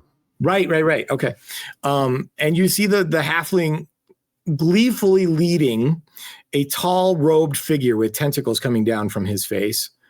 And he's pointing up at you like this, like there they are. And right at that moment, Mike, can I take that wooden mask I took off of the tentacled face underwater and put it on my face? Yes, absolutely. Knock yourself out. Nothing I like better than PvP ending a one shot. This is phenomenal. Okay. What are you guys going to do? I'm going to give you a round before there is less decision making to be made. I'm going to cast Holy Weapon. Okay. You're going to back away from the doorway and cast Holy Weapon? I've never backed away from anything in my life. Excellent. My cause is just. I back away from. I back away from many things, and this is another one on that list. I'm going to back away towards the entranceway to that room. So I'm going to be in that corner over there, away from my friends. Okay. Come on, John. Which corner are you going to, Matt? Are you going back towards the entranceway, or is that what you said? Yeah, the stairs that we came in. Yeah. Okay, got it. I'm going to pull out my sword and I'm going to attempt to kick open the door to the north. Okay. All right. So my spell. I'm afraid it fails. That is disappointing. That would have been cool. You have a luck thing. I already used it. Do your luck? Oh. I already used it to deafen the crocodile to save John. Oh, which was very selfless and noble of me. This is true. All right. John, no problem. You kick that door open. Bam. It just opens. Let's go ahead and just roll initiative and see where we're at. Okay. Who's going to roll? I'll roll because I'm right in front of the evil halfling. Okay. I rolled a 19. Well, that is higher than what I got. Okay. All right. David, I don't even know what to do with you at this point. Hey, baby, that's what I'm here for. All right. What I would like to do, whether I'm allowed to, Mike, but just sure, hypothetically, not actually, I'd like to ascend the stairs. They're still blocking the stairs fully, Ted? You're blocking them? I'm in the doorway. You're in the doorway. Okay. What I will do is I will step one step south of the stairway to see if the illithid ascends the stairs. In other words, I'm not going to lead it up the stairs. I'm going to step and make it. I'm going to present it a pathway to the rest of them. Does that make sense? I'll indicate where I'm at. I'm just one square south. He is definitely not going to put his back to you, David. You fucker. He is a hyper intelligent creature. What he's going to do is he's going to look at you, and I guess I go first. He's going to look at you, and he's going to go ahead and make a DC. Where'd my dude go? Love it.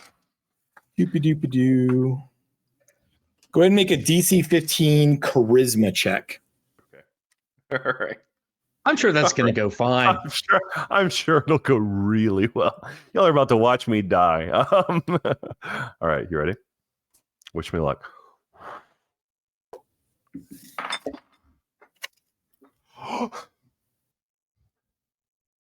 I can't fudge this. I wish I had these rolls on Art of Vol. All right, dude. 18 nice. All right. plus 2. That's a 20. You hear him command you. You hear him command you. Remove thy silly glowing hat and throw it down the hallway. And you do not do that. Yes.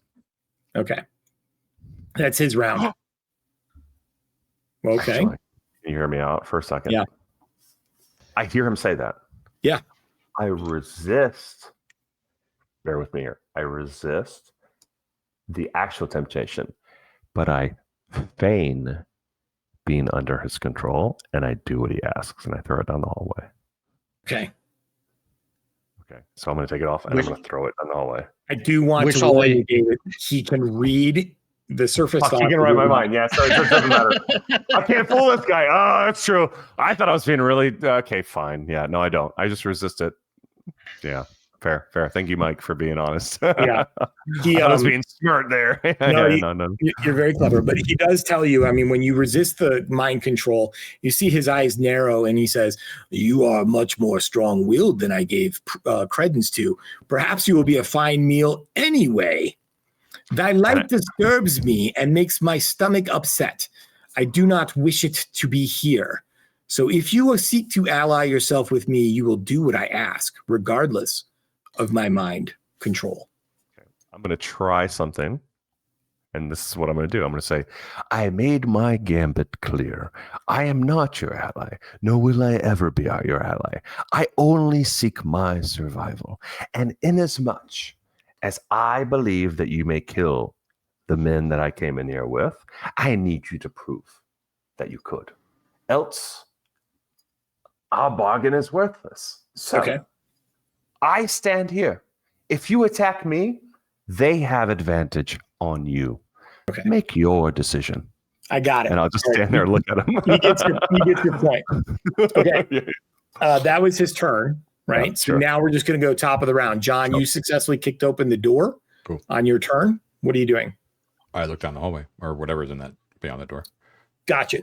So you see, now the light is very sketchy here, John, because you're not carrying a light source. Matt is got the torch and is over by the staircase, and Chapeau is down the hallway with the mind flare.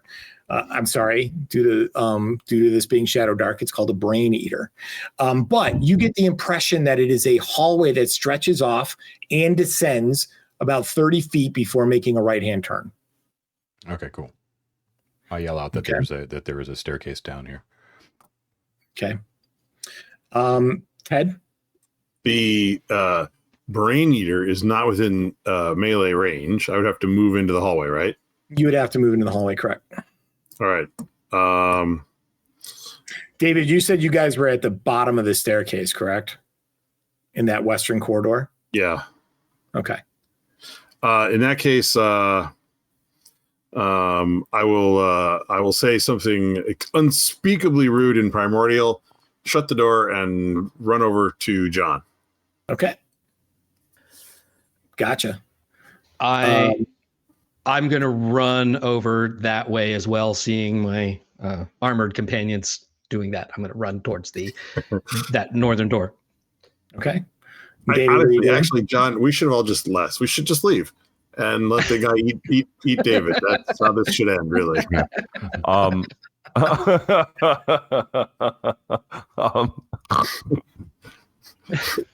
Yeah, was any of that interchange, by the way, spoken aloud, or was this all mental? It was all in the mind. The brain eater, though, could easily have made that accessible to everybody within like a 30-foot radius of him. If you wanted to. Sure. Well, my options are clear. I tried a gambit and failed. Here's what I'm going to do. Just be clear, the brain eater is the intersection, Mike, or is he on the stairs? Standing right next to you. Okay. I am going to say, bowler hat activate. And the hat of the hound is going to make me turn into a mastiff. All right.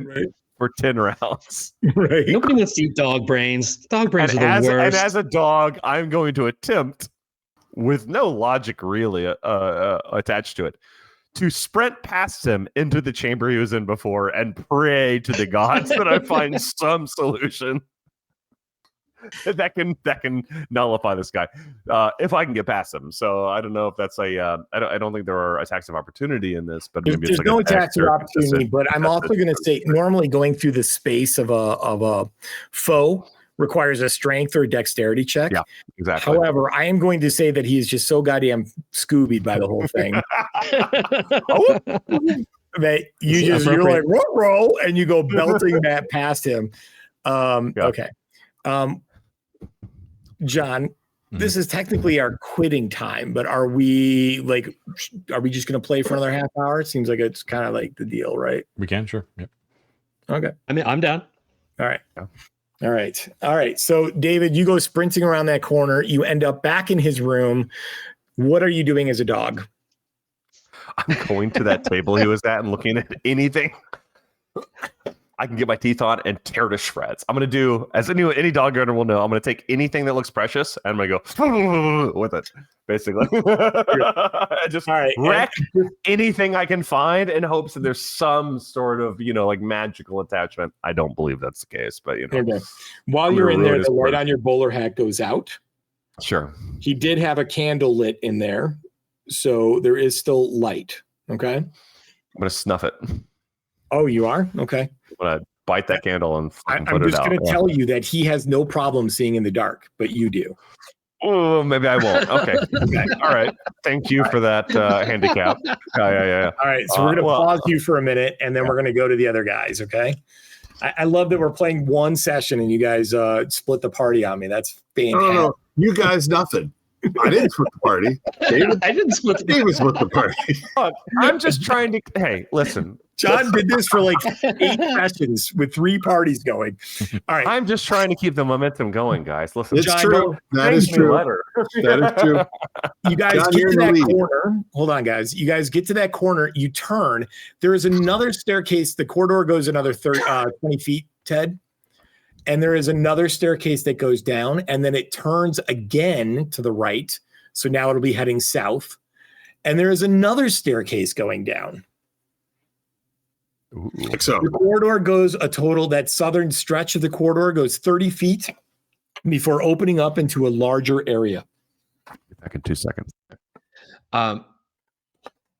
Mike, as we duck in through that doorway, I would like to cast the spell Alarm.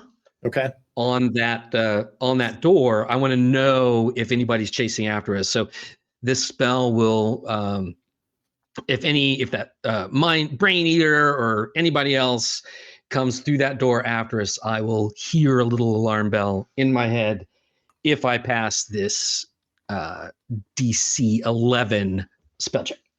Okay. Which I do with a 12, because that's how you do it. That's how you magic. Is that what I did wrong with my spell? Yeah, you should.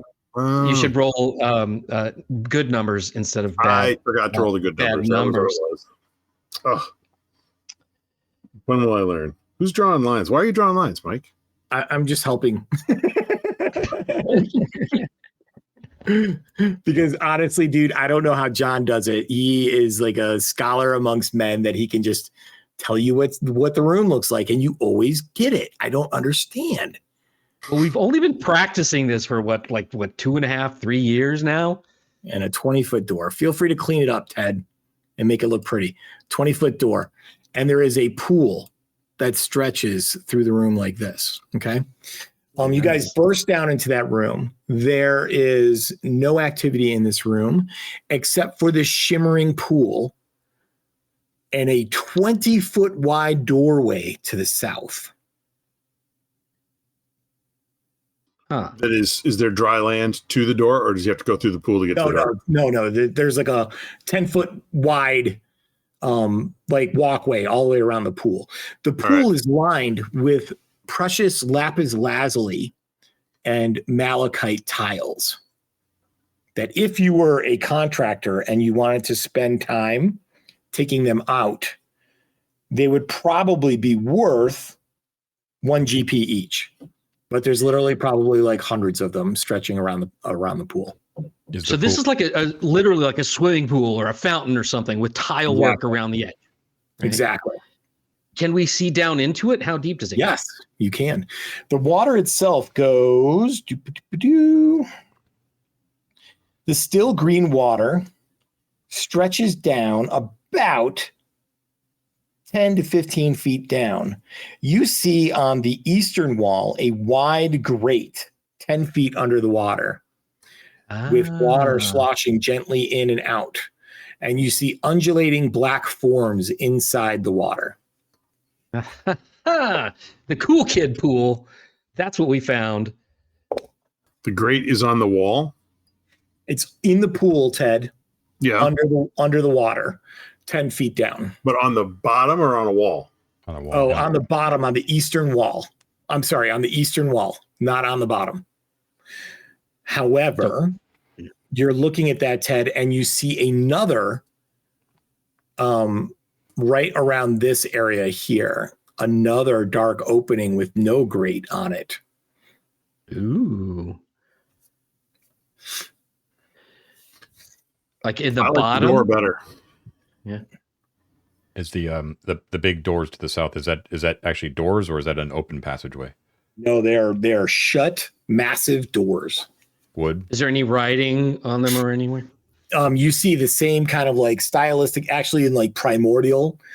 You see glyphs and writing on them, accolades for someone that they're referring to as the mother. That the mother will create the evolution of all humanity. Those that approach her with the proper gifts will be rewarded. Those who are not worthy will be destroyed. Mm-mm. I have a sense of which of those two categories we fit. I feel like I understand it as well. Yeah. Okay, so hole in the bottom of the pond, a grating, or doors. The skulls from back in that room might be like a suitable greeting. Like if they're like, the rumor was that people were being taken away from local villages or whatever, right? Right. Is that the deal, Mike? Yes, People Ted. That's, disappear, yeah. the hetman at the mushroom village told you that. Yeah, so that might be a thing. Like their victims, might be appease their mother or whatever. Or Klaxel's eating them, because there were those skulls on his floor with holes in the back. Yeah, eating their brains out. We know that Klaxel is also like obedient to Mother. It was made reference to Mother. Right, I got that sense as well. Yeah. I wonder if we need to go down that hole to find stuff to offer to her. The underwater hole. Yeah. Do we have any like electricity that can like, fry these dudes in the water? Ooh, I didn't think about that. Oh, that's a good idea. What was in the water again, Mike? Leeches. Yeah, the giant leeches. The giant leeches. And how many do we see if we look down in there? Can I do something real quick, guys? David, we could sit here and play out you fighting the Mind Flayer one-on-one, or we can just say that there's a horrifying scream in the room and you can pick up another character. Unless there's some puzzle that I could solve to make the Mind Flayer die, which I don't think there is. I think it's pretty safe to say that I would miserably meet my end. So I'm totally okay with that. Yes. I mean, okay, cool. So why don't you go ahead and Pickles is dead. Sorry, Pickles. It's okay. I can do a quick character generator. This is a great I got OSR extra lesson, characters in the folder. Oh, baby, even better. I rolled extras knowing that bad shit happens. You guys see a form struggling in bondage in the corner of the room. We leave him. Eveline is slightly aroused. With a ball gag in its mouth, and it says, "Ooh, daddy." Sorry. Let me open the character folder. One second. All right, you got to pick one of the ones that's. You got to pick one of the ones that's not being used. It's a dwarf. Give me a second, and I'll tell you. Go ahead, move on, and I'll tell you in a second. All right. Yeah, she'll go over with her dagger and cut the bonds. What do you think, John? I'm thinking doors. Sure, doors? Do it. Yeah, okay, we'll find out. We're probably not worthy, but all right. The doors swing open. There is a staircase. So the corridor, Ted, is 20 feet wide. Yeah. Heading to the south. There is a staircase that rises up to an open room. How far did the staircase go up? 20 feet. Okay. 20 feet wide. To an open room. Okay. Yep. So the open room. So those two walls are 45-degree diagonals coming directly from that hall. Gotcha. Thank you. And those go for 2 squares, the diagonal walls. Okay. Okay. 30, 40, 50. After the diagonals, they go down 50 feet. And then a square wall in the back, like directly connects them. Okay. On the eastern wall, 1 square up from the bottom is a doorway. Eastern Ted. No, he's right. I'm sorry. That's me. That's me being bad, Mike. He's good.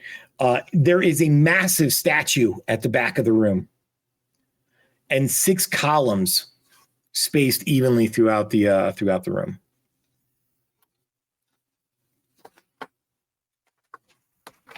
Holy shit! I did it. Pretty much. All right.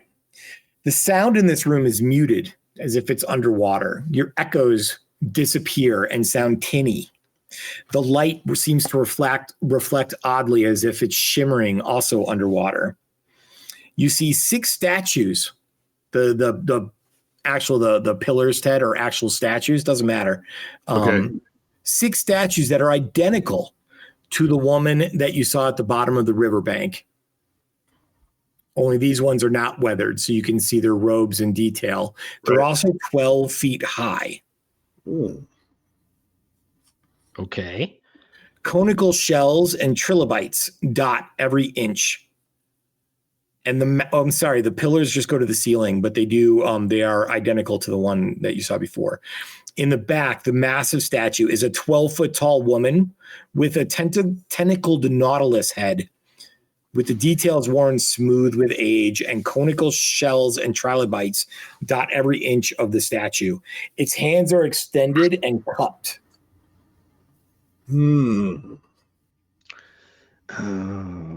Are all the statues wearing the masks? None of these statues are wearing the mask. And all of them are actually larger than the one that was in the pool, right? No, so they're large enough to basically stretch up to the ceiling.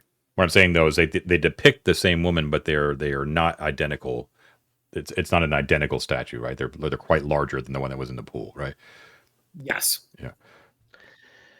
They're all what did the doors say again? The doors basically just said, bring forth gifts to the mother and be rewarded. Those who are not worthy will be destroyed. I see.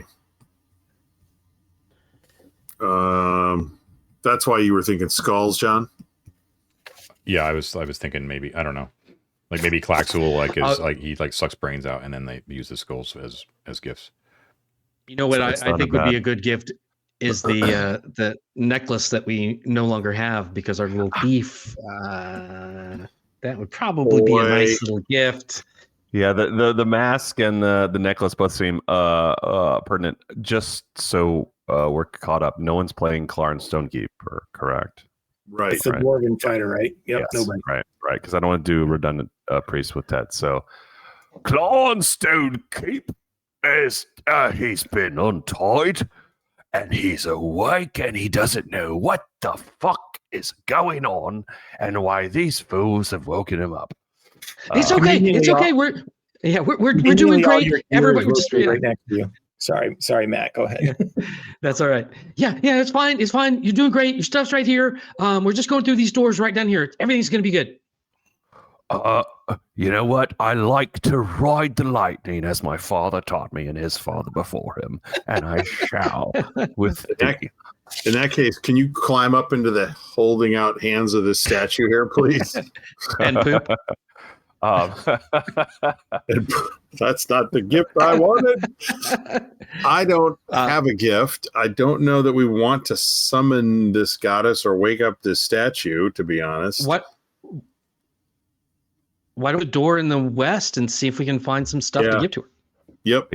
I Door to the west. I want to put one thing out there. / a question for Mike, because I'm reading this character real quick. And this was a relevant thing to what John said just moments ago. Okay. I'm equipped with, if I understand correctly, a warhammer called Sturmwolf. Sturmwolf.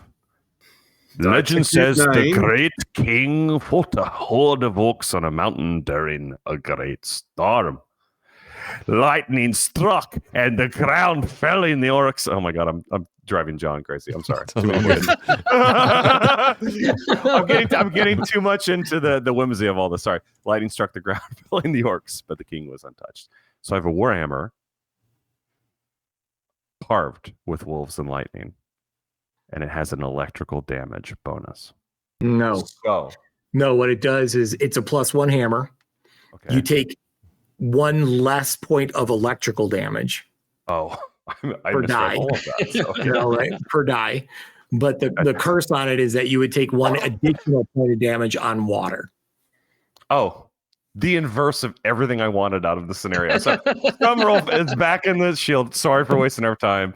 Continue. I was trying to make a real show of a useful item, and it was not useful. I apologize. It is useful. It's a very cool Warhammer. I made it No, it's myself. very, very cool. It's just not what used on the context of us shocking Not in a people lake. water. I apologize. Totally misread that. And this is D&D, folks. Okay. So anyway, continuing.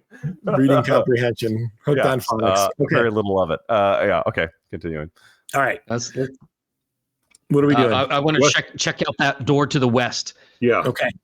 You go listen at the door. It's identical to the other doors that you have seen in this place. It's that hardwood, banded metal, slightly swollen, not so big that you guys, it's impossible to open, but it does take a little bit of forcing to get it to open. I gesture to those with a little bit of force. John, Open use it. your grit. Sure. Grit. Do I need to roll, or are we doing? No, you don't need to roll, John. It's stuck, so it's loud. It's not quiet, but you knock it out. Ted, the corridor stretches for 20 feet. The last 10 feet is a slight staircase down. And it enters into a massive room that I will tell you about. Okay. It is 50 by 100 feet. So 100 to east-west, 50 north to south. The doorway that you're coming through is 1 square up from the bottom. So, okay. It is a big room. It is a big room. The northern wall has 3 pools. Each of those pools is 20 by 20, with like a 20-foot square or 10-foot square between them each, Ted. On the north, yeah, actually above the room, but it doesn't matter. That's fine. It doesn't matter. Oh, the room opens onto the pool? Yeah, they stretch above the room, but it doesn't matter. Okay. While Mike's reading, I'm going to throw a supposition out, which is that I suspect that these pools are a form of like transport between each room. It might be like a subterranean. I could be wrong. We But each are pool might connect in some sort of like quasi portal way. we are below the pool with the mudmen room in grade. We're well below it. Correct. We are probably Can I just finish describing the room real quick, guys? yeah, sorry. All right. So there's a faint sloshing from those pools. There's bas relief carvings all over the walls, and they depict humans being devolved into cephalopods.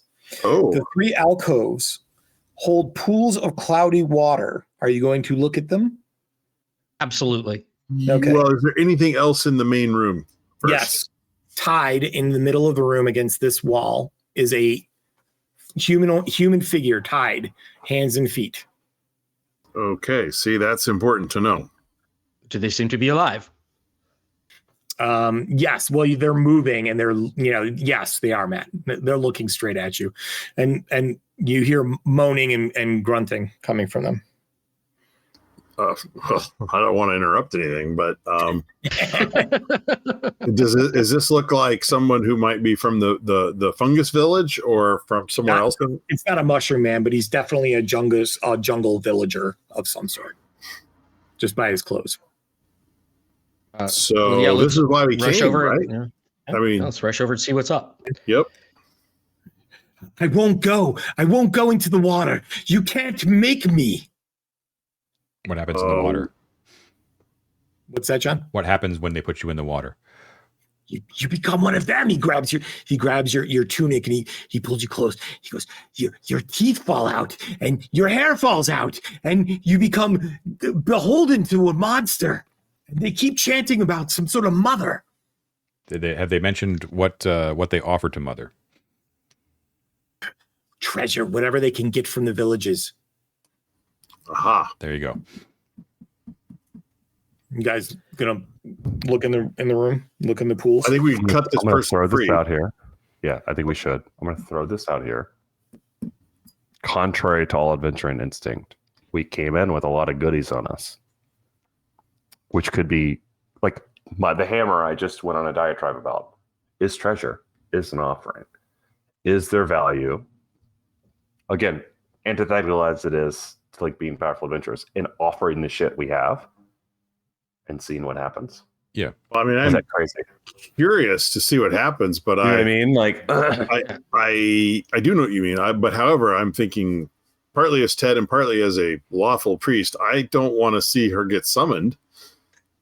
of course. No, I agree. We do all have a lot of coins. Oh, yeah, I'm not muted. I have like 60 coins. It's not a lot. Yeah, I thought of that. I wondered if coins would do the job. I could throw a bag of coins in there.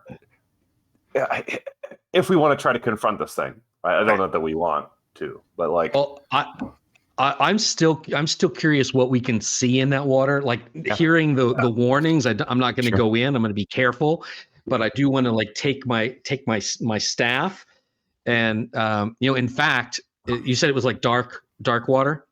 Yeah, Matt, your torch is going out, by the way. Well, I'm going to go ahead and cast light on my staff so I can stick it in and see what's underneath. So let's see how I do. That's 14, so I'm good. No problem. You go up to, which pool are you going to? I guess the first one there, the eastern. You go up to that one. The water is cloudy, but you can easily see a humanoid shape under the water.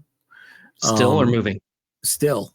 When you kind of put your light down to it, you can see that while its features aren't quite as extreme as those dudes that you saw before, they are definitely, you can see that the hair has begun to fall out, that the ears have sloughed off, that the eyes are kind of like getting larger.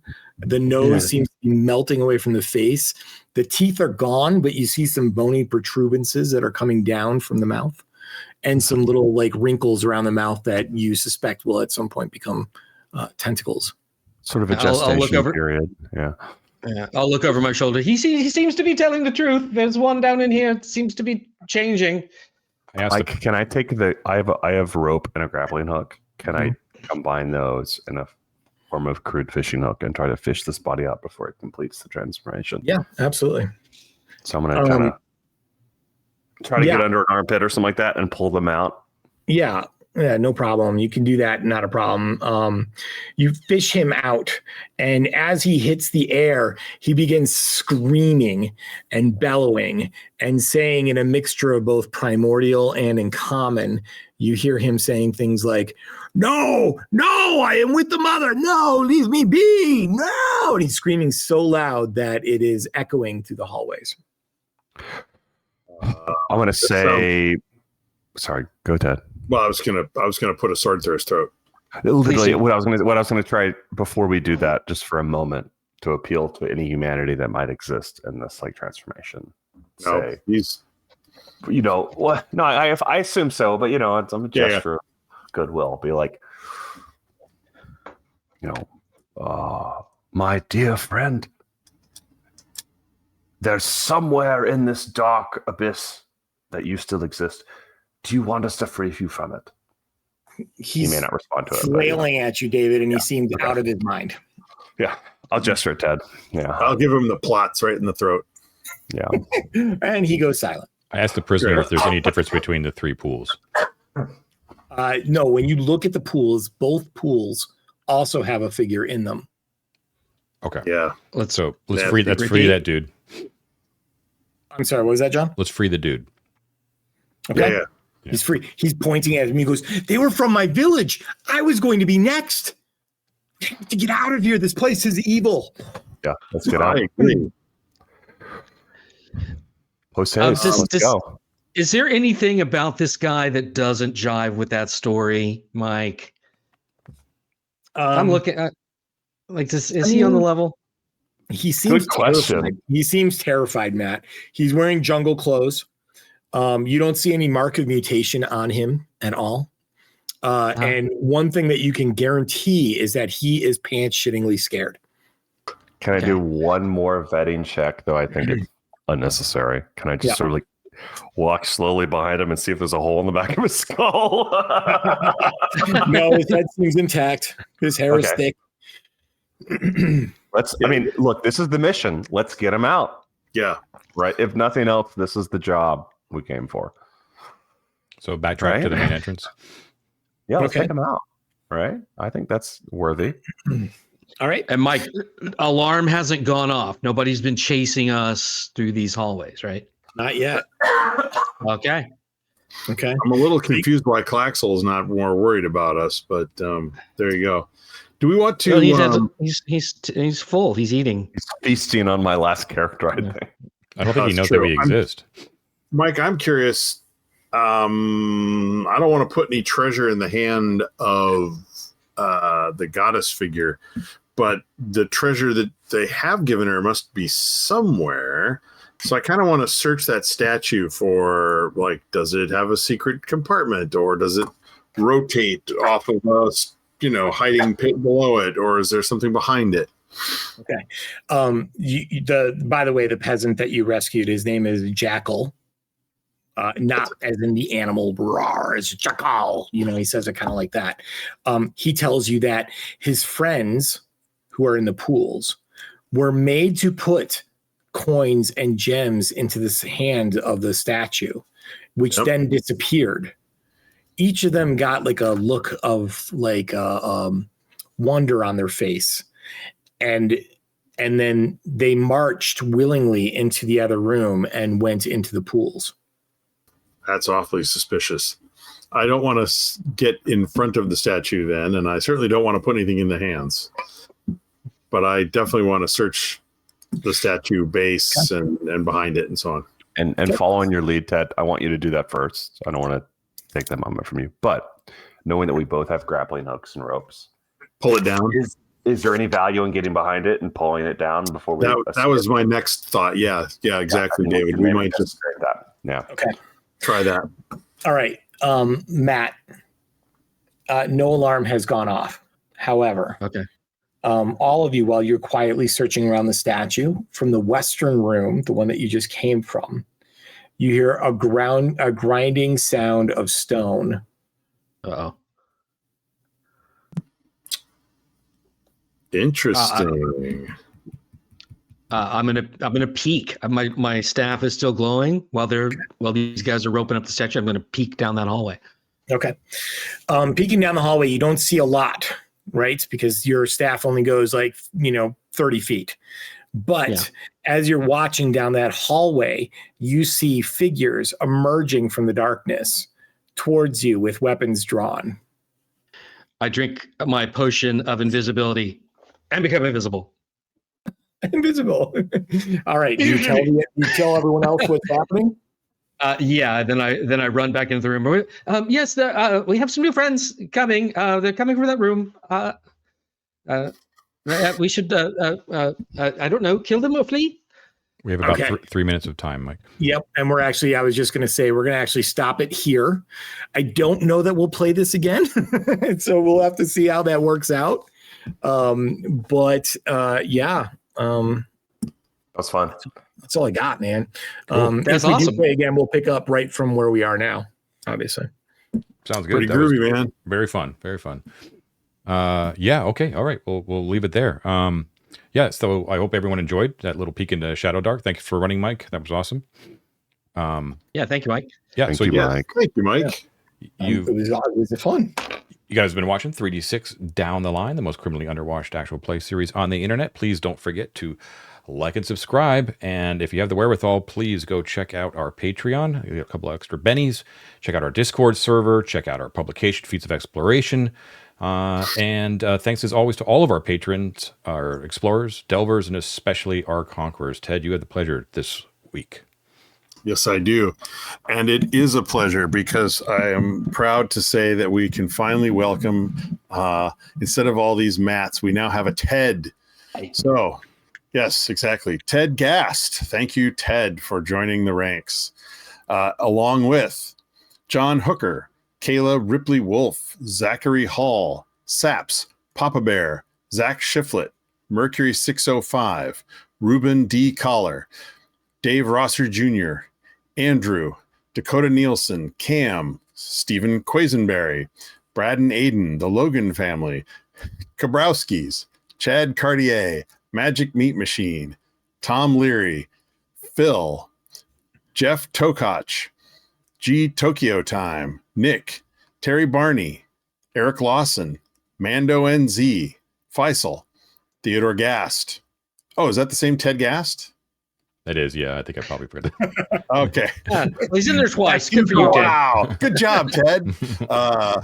James Doig, Nefarious Gamer, Grunt, Andrew Schroker, MM, Michael Schilling, Stefano Di Maiolo, Ash Gabriel, the Hexbrawler Twins, Summon Toast, Adam the DM, Scott Yearsley, Mech Jack, Kick Maniac, Dire Grew, Tom Eric Garrettson, not Matt but not least, Matt Mason, Matt Gardner, Matt Koenig, and Matt Young. Thank you very much. All the Matts, everybody else, and the extra Ted. It's awesome. We love you all. Indeed. I couldn't have said it better myself. Thanks for all your support, everyone. We really do appreciate it. Everyone have a great week, and we will see you next time. Take care. See you later. Thanks, Mike. Hey, guys.